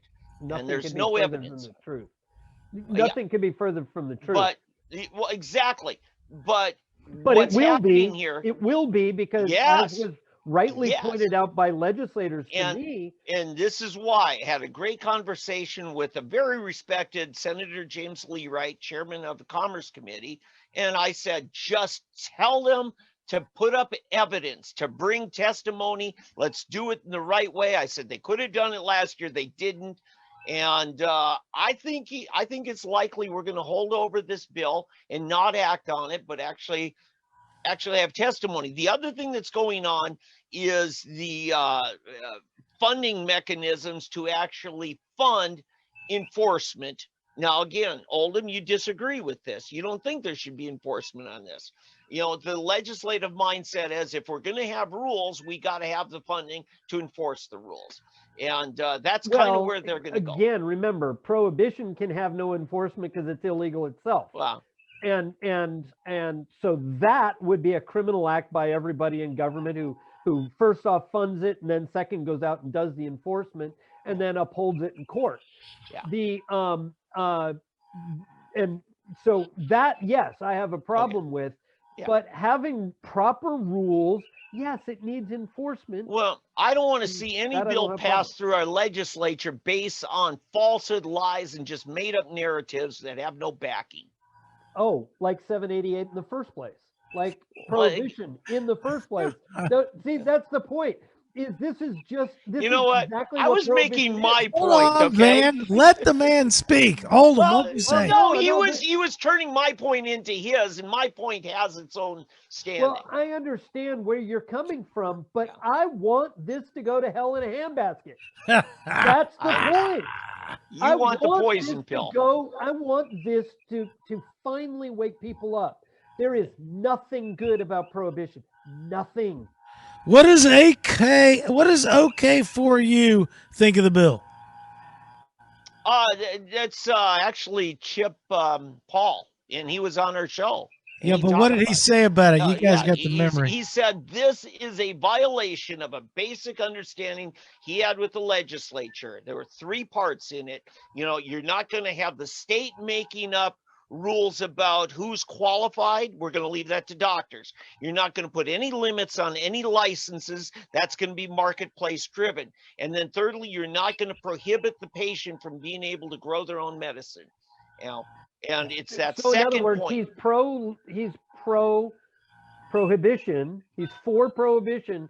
Just limit it a little bit. He negotiated a truce. And that's what he did. You're negotiating with the mafia. That's Chip Paul. Yeah. I'm sorry, but nobody will call Chip Paul the criminal he is. Oldham. Yes. You are in trouble. Yes, he is a criminal along with everybody else who's going along with prohibition. You know what? You put up the statute. I want to see the statute. Yeah. I don't know. You can't call him a criminal. He's a criminal because he's violating the rest of our rights and working to violate the rest of our rights. You mean lying symbolic. about what 788 does. You mean symbolically he's a criminal. By advocating for his position, he's a criminal. He's symbolically. You mean symbolically. He cannot advocate for something that is violative of other people's rights. And that's exactly what he's been doing. Wow. So everybody who disagrees with your philosophy is now a criminal. Now, Van, you're in trouble. Everybody's in trouble. It's not about my beliefs. It's about our rights. He cannot vote away or further the violation of my rights. because of 788, He can I vote. can't use pot. Okay. I can't legally use pot He can. because I refuse to go along with the extortion scheme of licensing. Okay. So Okay? everybody who voted for 788. Oh is my criminal. God! I cannot believe we've got a fight. We have a fight. Yes, they are all. You have a literal fight between the Davids. All hands on deck. We have a fight on the Davids. Well, now that we put this in the proper context again, Oldham is saying everybody who voted for it is a criminal. Yes, because they are furthering promotion You guys, prohibition. All right, Even you're though it's listening. supposedly better, it is still the illegal scheme of everything else. It's just like everybody who's participating in Social Security. All right, both couples is acting criminally. They're receiving both stolen couples. goods. There's both couples are listening out there to David Van and David Oldham. I was able to push them together like two crawdads long enough until they fought. So they usually get along till I get here, and then I just push them together till they fight. And so, no, we here at 3D Politics, Tommy McKay, your verbal Viking, David Van, Soonerpolitics.org, and David Oldham, ConstitutionalGrounds.com. We come together each week, every Monday, to talk about how we can define your freedom, my freedom, and our freedom according to all things constitutional and moral. And as always, we stop to make sure that everybody here gets a chance to know that we support the American Constitutional Republic. And we talk about affairs of state here in Oklahoma. And we also include the beliefs, the principles, opinions, and the views of people like me mostly, because I do an hour and a half on nothing but the wage gap. And notice how I left my crude joke out from last week, but I got it last week, so why use it again this week? I'm a pro. I don't have to redo jokes. I write them every week. Here we go. David Van, David Oldham, here we go again with the platform called 3D Politics. 3 columns of individual thought coming together to fight for your independence, to be who you are, while we are fighting to be who we are. So more and more and more. So again, Chip Paul's been on the show. We've talked about the stuff. It seems like, to me, there is a disconnect. There's an obvious progression of people. It's self-desire. What do they call it? Self-interest. And people are working towards their self-interest. The American economy was built along those lines. The system was built to represent the people's voice of each state, according to a legislature that would then appoint people to go to the feds called senators, and we jacked the whole thing up. And the main cog, I would say, that's becoming an issue for me, the verbal Viking, every week here at 3D Politics is the 17th Amendment. If we cannot ask our senators to obey our legislatures, how can we ask our mayors to obey our governors, and how can we ask our children to obey our teachers? Gentlemen? Yeah. I don't know how to respond to that. Yeah, it's because I kill it. I knock it right out of the park every week. Yeah. Yeah. I want another constitutional minute here. I don't. Well, yeah. All right. Are we ready? Shall we do it? Sure, why not? Sure. Okay. If Van's ready, I'm always ready. It's actually apropos because what I wanted to talk about tonight was being equal and what that means, and show you from the Constitution that that was a line taken from the Declaration of Independence. Okay. We know the line, right? We hold these truths to be self-evident, that that we are endowed with or that we all men are created equal and are endowed with by their creator with certain inalienable rights. Yeah. And what does it mean to be equal? It means basically that we all have the same rights, as it continues saying. And I wanted to show very quickly that this was actually codified. It's not a made up thing or anything like that. It's actually codified into I was looking up the 18th Amendment, into the Constitution, and it started in the Articles. And they said that the citizens of each state shall be entitled to the privileges and immunities of citizens in the several states. Right. This is why I get so worked up over these laws of prohibition, these egregious acts. Yeah. Because I am entitled, it says, to the privileges. Well, what's a privilege of being a citizen? Freedom. Right? Yep. And that freedom, America is the bastion of freedom. We fought a revolution for freedom, for establishment of justice and law and order. Do you realize that the Declaration, we actually were fighting for a restoral of law and order because the king was outside of his bounds. The kings had all signed through the Magna Carta and 4 or 5 other agreements with the people. They had limited their scope of responsibility and authority, and the people had rights. Well, the king came along and said no, and he treated us differently over in the colonies than he did the regular British citizens. He actually taxed us more.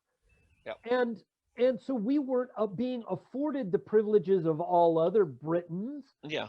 And so they made sure that they codified this concept into our Constitution. We were all to have the same privileges. The privilege of liberty, the privilege of having justice provided for us on our behalf. And we were to be entitled to the immunities of free people. What does that mean?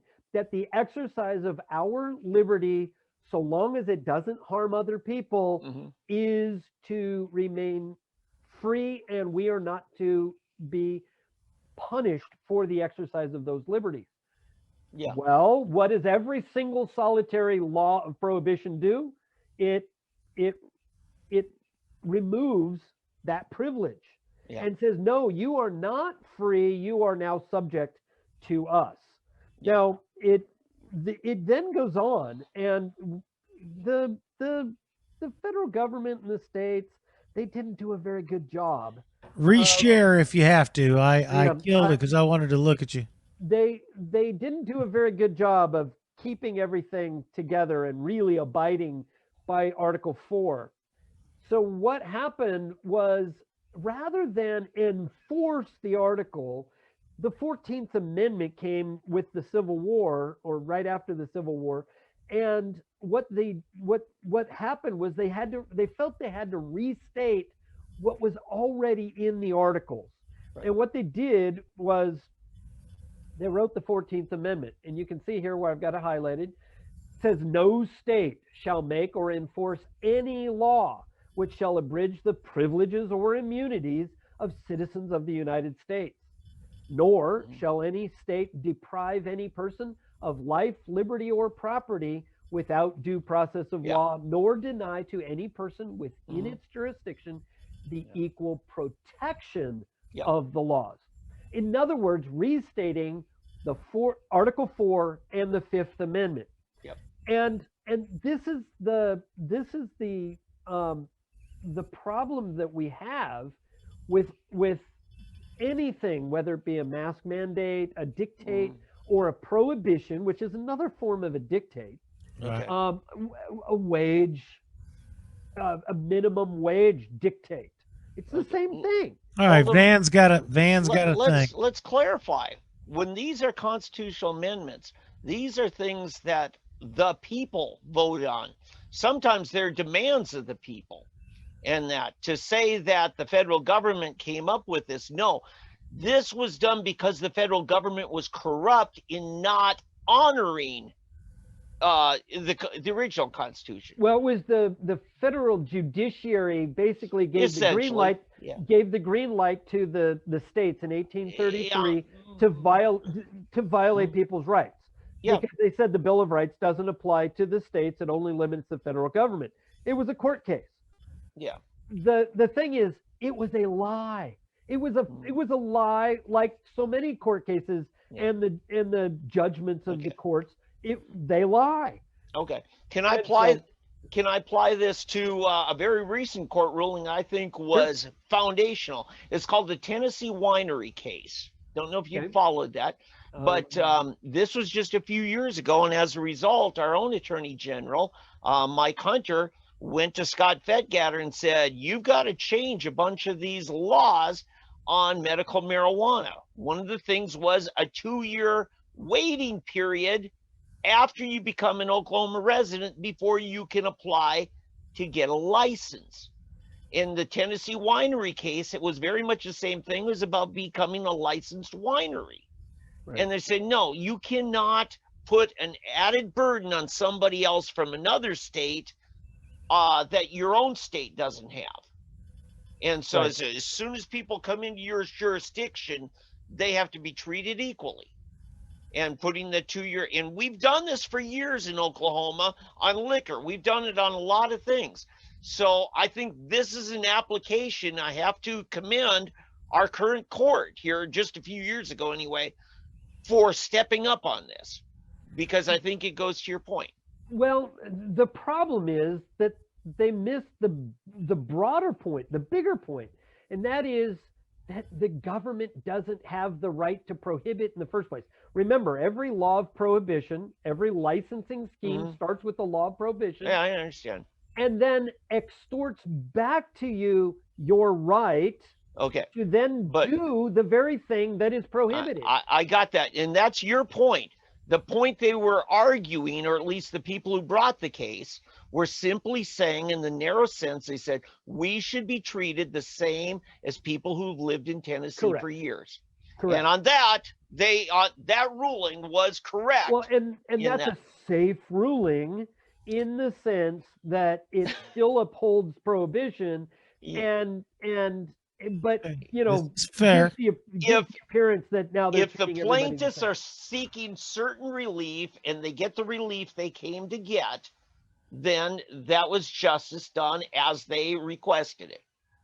Sure. You know, I know you had an agenda far beyond theirs, but you weren't a party to the case. Okay, this is fair. I know we always chide Oldham for you know, it's like he holds up the flag all the time. It's like, oh yeah, you continually hold up the flag. It's like, yes. And he's like, yeah, but all you ever do is say, here's what's right. Yes, he says. You know, like, so it does. It seems to people that can easily lose sight of the bigger picture. That to continually ring the bell, well, that's unconstitutional. Well, that's unconstitutional. And in fact, that's what about this? Yes, in fact, that's also unconstitutional. It sounds like, well, that's just it becomes absurd to the people who don't understand Oldham's linear thought on this. Okay, so they are unconstitutional, and all these things are correct. Exactly like he says, it's literally insane. What they're doing is literally against the law. Now, what I'm saying is public opinion rules the day, whether it's constitutional or not constitutional. What we know is that we built a country because our founding fathers were brilliant enough to make a constitutional individual freedom popular. And what we have right now is a bunch of sheep out there. Peggy from the Tulsa World Opinion, who she's like, well, you know, everybody should hunker down, you know. So what I'm saying is, yes, Oldham is correct. All these things are unconstitutional, like he says.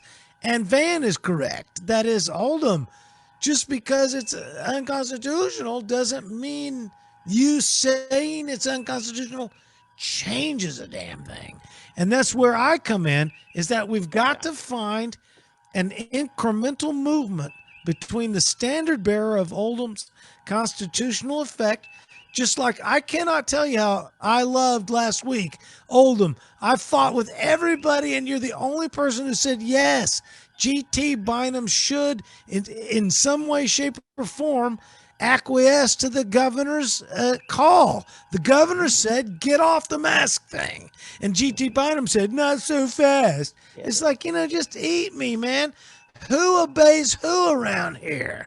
Okay, so it's true. Oldham holds the standard bearer, but we have to find incremental answers and solutions to get to where we're headed. And, Oldham. And to that point, it starts with acknowledge the truth. Then we can figure out, okay, what can we do? How do we get from where we're at to where we're going? And that's just it. You're listening to David Oldham from constitutionalgrounds.com, and I am Tommy McKay from verbalviking.com. Here comes David Van from soonerpolitics.org. I'm echoing his point. Unscrambling eggs is a process. And it's not going to be as slick as, snapping your finger and boom, we got it. So it's a process. And the hardest part about it is weaning people off of this, the teat of the sow, of the government taking care of and protecting us.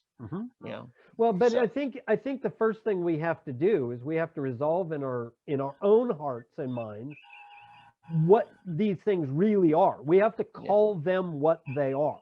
Yeah. And that's step one. I mean, what's the first step in every single 12-step program, right? It's honesty, it's acknowledgement of your problem. And that is that in so many of these things, when you're on the government seat, it's a socialist program. It's an illegal program that's stealing from people, other people through taxation. And it's always been illegal. They've never had the right to do that. Why? Because we all have the right to our own property. If you want charity, get it. But it's got to be voluntary. Otherwise, it's not charity. And therein lies the step one. Let's get to step one, and that's the trick. And that's why I'm harping so long and hard about this stuff. Is I'm just trying to get people to step one, and then we'll get to step two. But you can't get to step two until you've gotten to step one. Well, I think we all have to agree, what's the principle we should go by. And it's going to take courage for people to actually adapt it. And for most of us, it's going to be a slow process. I'm going to take a step. Okay, if that works good, I'll take another step. And this is why we have to be careful in setting it up to wean the people, the masses. Well, they're going to have to do it themselves. It's just like alcoholism or any other thing where people are addicted to something. And that is that they have to come to a point where they want off. And for some people, it's the dealing with the government and the headaches of dealing with them. They just want out from under. Other times, it's the fact that their own conscience gets the better of them. And we have to put the pressure on that. Now you'll agree with me. The bad actors of this is the politicians who want to make government bigger so they have more control, so they can social engineer and make themselves look like, the puppet masters of society. Sure. And I would say even worse are the ones who are deceptive and are doing that, but saying they're not. And saying they're against it. And those almost tend to be more on our side of the aisle than on the other, because we're much more deceptive about it. And we try the whole time before we vote yes. I have to tell you, I talked to a lawmaker today. He says, Dave, I'm struggling with this bill. He says, I'm a liberty guy, but they want to make drive-through mixed drinks available so you could just pull up to drive-through like you do at Starbucks, but instead you're getting a martini or a rum and Coke. Well, and that's where it's like, where's that a problem if the person So- is still driving responsibly? Right, Where's the right. Because problem? the problem here is that the problem isn't in the philosophy of whether you should drive and drink or not. The problem is in the transference of authority of government to the institution that's doing the selling. There's no reason the people that are selling should be doing the governance of the people who are buying. That's not their job. And that's number one. That's one. The other is the giant assumption that because somebody, like in Louisiana, where you can go up and buy the drive-through, you can buy spirits through the drive-through. Okay. And you can here, but they have to be prepackaged. Oldham, go ahead. But anyway, but the point is that there's this giant assumption that because it's been bought through the drive-through, that automatically means that the person doing the purchasing is then driving drunk. And driving drunk. That is the assumption that everybody has to make this whole thing seem okay. It's a bill of attainder. There's no due process. There's no probable cause. Yeah. And really, Oldham, and what must that driver's parents be like? Oh, thank you, GT McKay. Just come on. Hey, can I tell you one other? I had a good conversation with the school board member. Tell rural us. district yesterday. He said his school district, he's on the board, and this is a businessman. This is not some commie lib. He's very conservative. He said 25% of their enrollment last fall switched over to Epic. Right. And he's like, does that change? Is that going to change? Yeah, they are coming back and stuff. And I encouraged him. I said, do not dismantle your online delivery of education. You guys spent some money doing it. I said, fact is, you guys need to take on Epic. And he's like, can we do that? I said, yeah, you can do it. And I said, well, maybe you probably should set up a charter school, because public school districts can sponsor charter school. I think to some degree anyway. But, I said, look, I'm for whatever gives parents more choices, more freedom. Amen. And stuff, and I said, until we dismantle it altogether, I support a GI Bill for kids. The money goes with the kids, whether they're going to go to private, public, or whatever. What is that? I've seen that and I liked it, but what is it? The GI thing? Kid? Well, it's using the imagery of our GI Bill for veterans coming back from foreign wars. Yeah, after World War II, and many of those veterans then went on to law school, or they went on whatever, and they could go to a public or private university.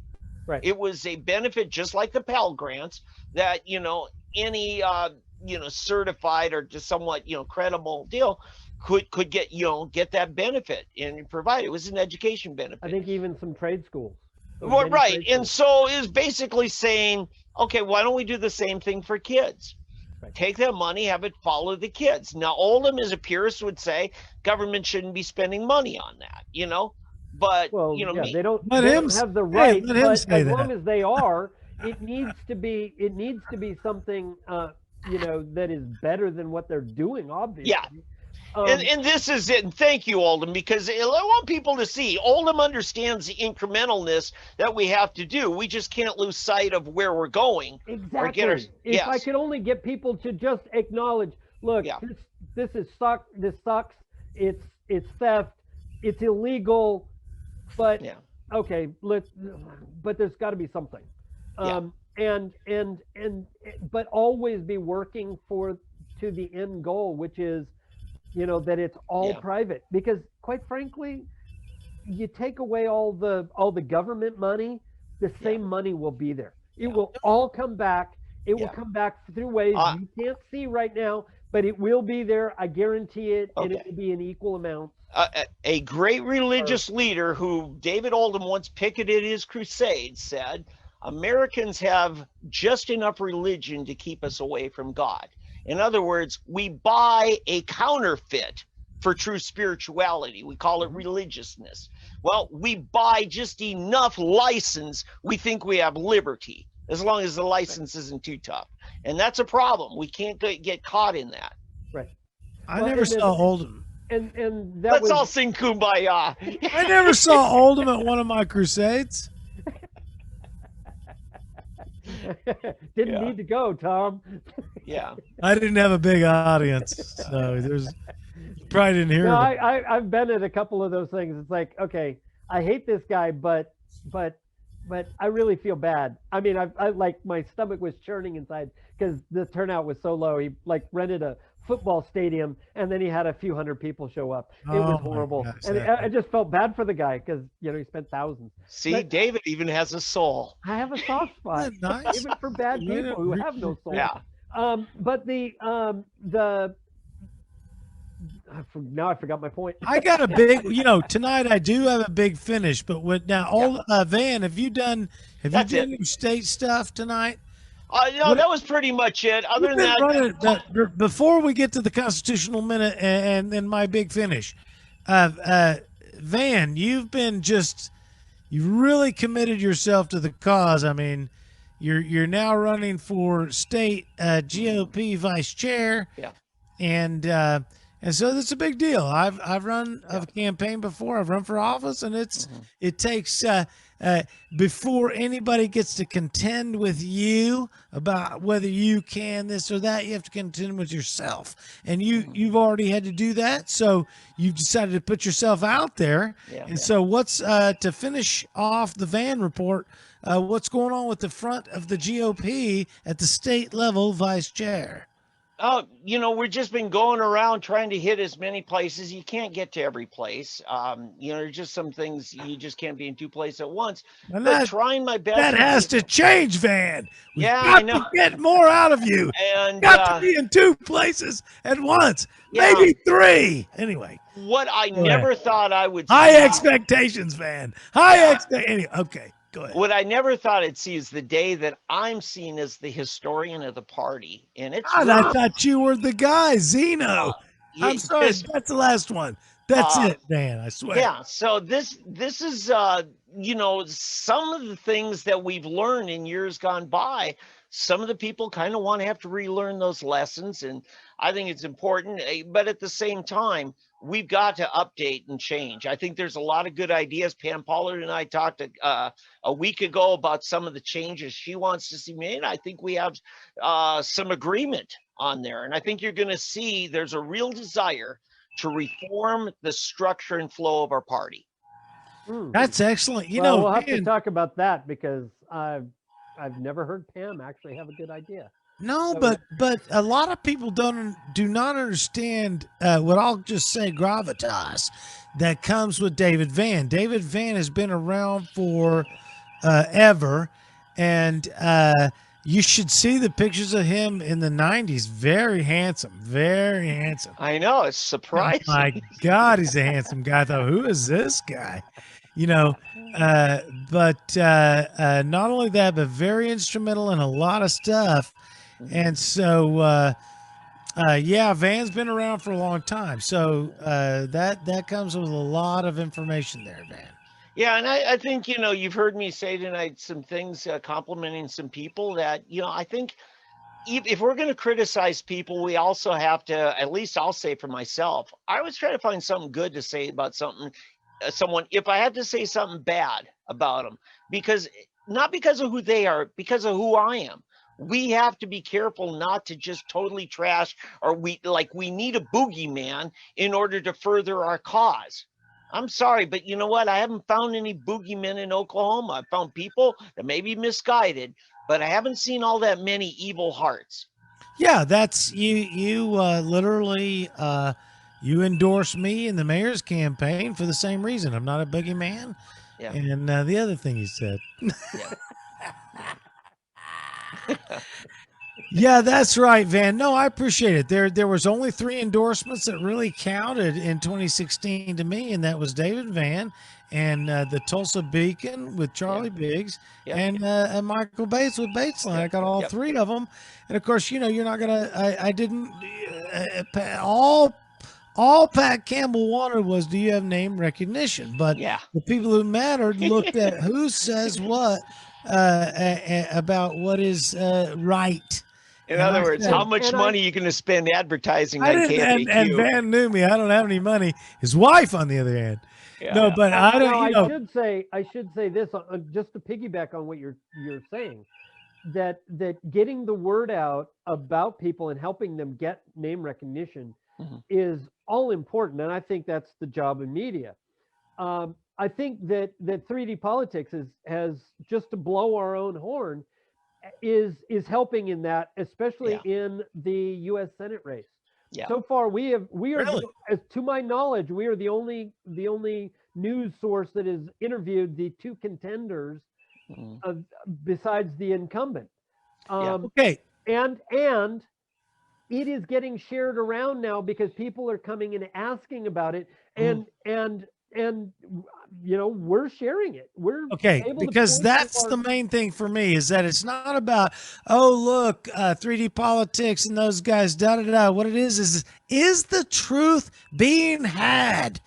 Are people sharing the truth about these candidates? Is the word getting out, etc.? That's the main thing. Well, I Yeah. think, and because people have heard now, they're starting to hear about Lawmeyer. They hadn't heard about David D'Ambroso yet. There's plenty of time to come for that. I mean, it's over a year now before the primaries, and so there's time for name recognition to be built by everybody. But people are now able to choose. One thing that has surprised me is how quickly people glom onto a candidate before they've even heard the others. And they're all in. They've all decided there's no other Right. one that could be better. And I'm like, wait a minute, there could be so many others that we at 3D, I'm sure will be interviewing, but Yeah. I'm shocked at As the Well, number that will glom on so yeah. quickly. guys, I want to say, we got a hard break, believe it or not, because I we're will so say, entertaining. this Van, election's a referendum on James Lankford. It's not about that. It's about James Lankford. best thing that happened is you guys are here with me tonight, like you are every night on Mondays here at 3D Politics, because you know we kick it and we kick it and we kick it hard. That's right. 3D Politics Live every Monday as we blow through another couple of hours. Van, what you said, what you were saying was the stuff that happens every year happens every year. I think that's what you said. I'm sure I said that I sometime. think that's what you said. Okay. Well, the last thing he said was that this will be a referendum. This election will be a referendum on James Lankford. Thank you, Oldham. Actually, I think that this election could be a referendum about whether or not we want the Constitution versus and a constitutionalist versus James Lankford. And I think that, especially with David D'Ambroso's entry into the race, that could be the topic, and a serious topic. We could actually see some growth in Oklahoma politics from it. Well, right. I'm hopeful that Lawmeyer will become less of a novice as he goes, along, and become a constitutionalist himself. Well, he's open to learn, like he was, like he admitted on our show, and you're right that these people come into the race, and we're seeing more people now. Van, you said there were going to be more people that might get into the race besides just Lawmeyer and D'Ambroso. Yeah, I don't have any names. I just expect there will be others. Right. Because how long have we got to go before it happens? Filing is in 13 months. So plenty of time for a lot of people to get in. Yeah. But what Oldham was saying, everybody is, I say everybody, the electorate is more tuned in to what's going on now than typically every year before, which is what I was trying to say. Every year we get more and more people and younger people. My kids are more involved in politics than I was at their age. Yeah. And so people are more and more, and I think that's what happened during the original passage of the Constitution, was that the people of the age became interested in the idea of the Constitution, individual freedom, and it became a popular idea. So it wasn't so. Oldham, what I'm saying to you is that it's not simply constitutionalism doesn't win the day just because it's constitutional. It's constitutional. Who's not constitutional? All that crap doesn't matter. Constitutionalism has to be popular. Okay. Correct. Okay. It has to be sold. I want to say this, in any political scientist will tell you, when you're the incumbent and polling is done, it says, would you support in an upcoming race the incumbent or an unnamed opponent? The incumbent's always going to do worse in that poll until you actually put a name and a face and a set of policies and ideas and history behind that person. And so right now, Langford happens to be at a dip in his popularity, but Langford's going to have plenty of money, and he's probably going to dig into the foibles of his opponents, and we're going to see their warts too. Langford demurred to the establishment's desire during the January 6th bullcrap. So I mean, he's going to have establishment backing. He's going to have the Vampirella that are going to come up from underneath to help him. Yeah. So I just Oldham, think, what do you got, Oldham? Oh, I just hope that he will come on the show, then we can question him about some of the things that he's doing. Oh my gosh, Langford's not coming on.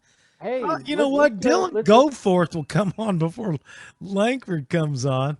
You know what? I'll have a little puppet contest. Yeah. We'll see. Guys, do you remember the case that was brought out, and it was much later, but investigative journalism brought out about a man who was very sick with the flu, got arrested and put in the jail in Atoka and died in jail. Right. And he had no alcohol.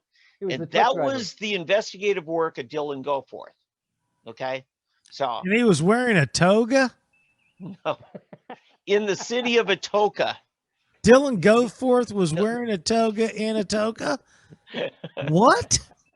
Doing investigative journalism. I can believe that. Journalism. Somebody get a picture of that. I'm just saying, Dylan's done some good things. He's had some very caustic comments on social media that I've had problems with too. I do. So Look, I'm agreeing you're with a friend of Dylan's. That's fine.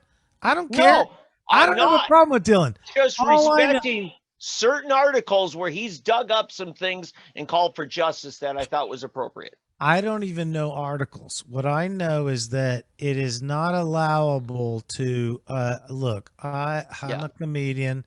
I'm a political humorist. I've been doing comedy in Tulsa since 1990. Yeah.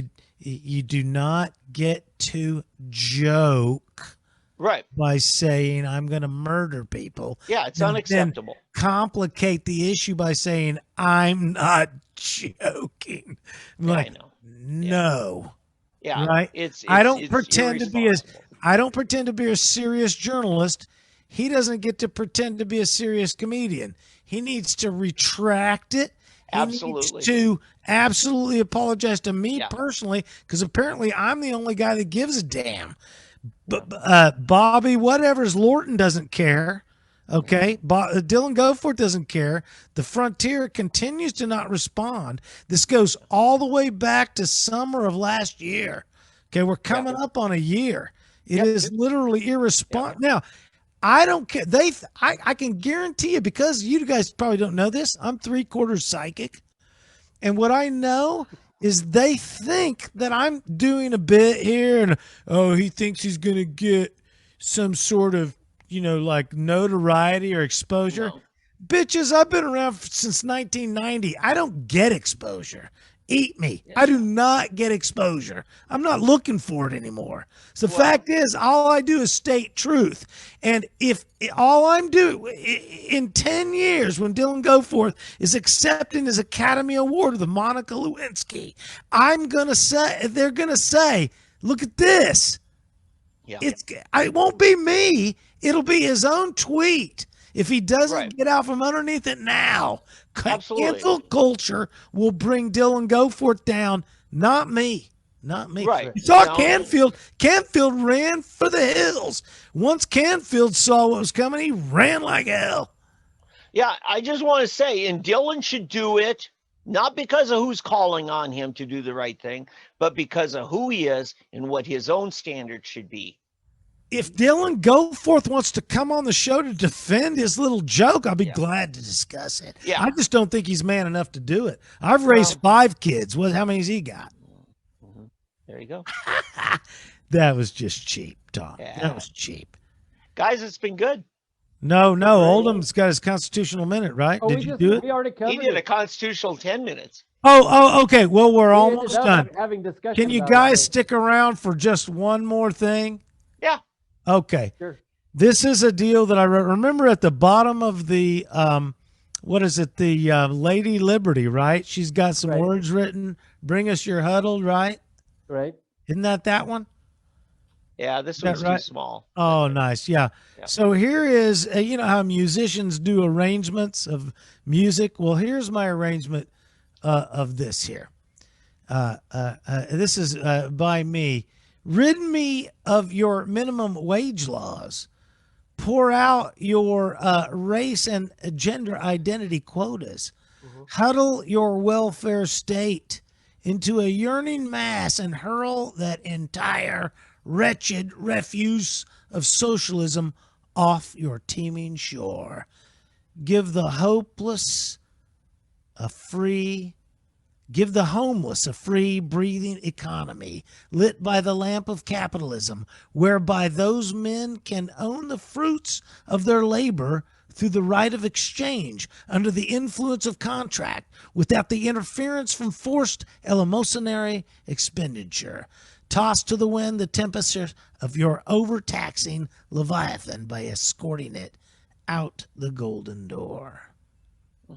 And so the point is, Bring Us Your Huddled Masses was written at a time when we were not burdened by the federal government telling us how much we could charge, not charge, pay or not pay for wage. And so bringing your huddled masses into a free economy was a wholly different interest than bringing your huddled masses where the government will tell you how to vote and what your government policy is going to be on education, et cetera, et cetera, et cetera. Anything else, gentlemen? Oh, God. Since you're on memes, I'm just going to play one on the way out. There's no way to finish without There we go. Here we go. It's the Master's Prayer. Our masters who art in power, whatever be thy name, your kingdom won, your designs be done in our kids as it is at Harvard. Give us this day our neighbor's bread. Forgive our school debts as we've paid reparations. And legislate us from temptation, but deliver us from all our history. For thine is the kingdom, the power, and the glory from now till whenever. I made that up all by myself, Tom. That's Did you nice. really? Yes, I did. Drink your gin. I want it. Ladies and gentlemen, once again, we're going to beam these guys out one at a time. Let's not forget. There he goes, David Oldham. Let's send him away. David Oldham, appreciate you for being here. We'll see you guys next time. David Oldham. David Van just beamed himself out. Maybe that was me. There he goes. There he goes. And there I go. And there goes 3D Politics. We'll see you guys next week.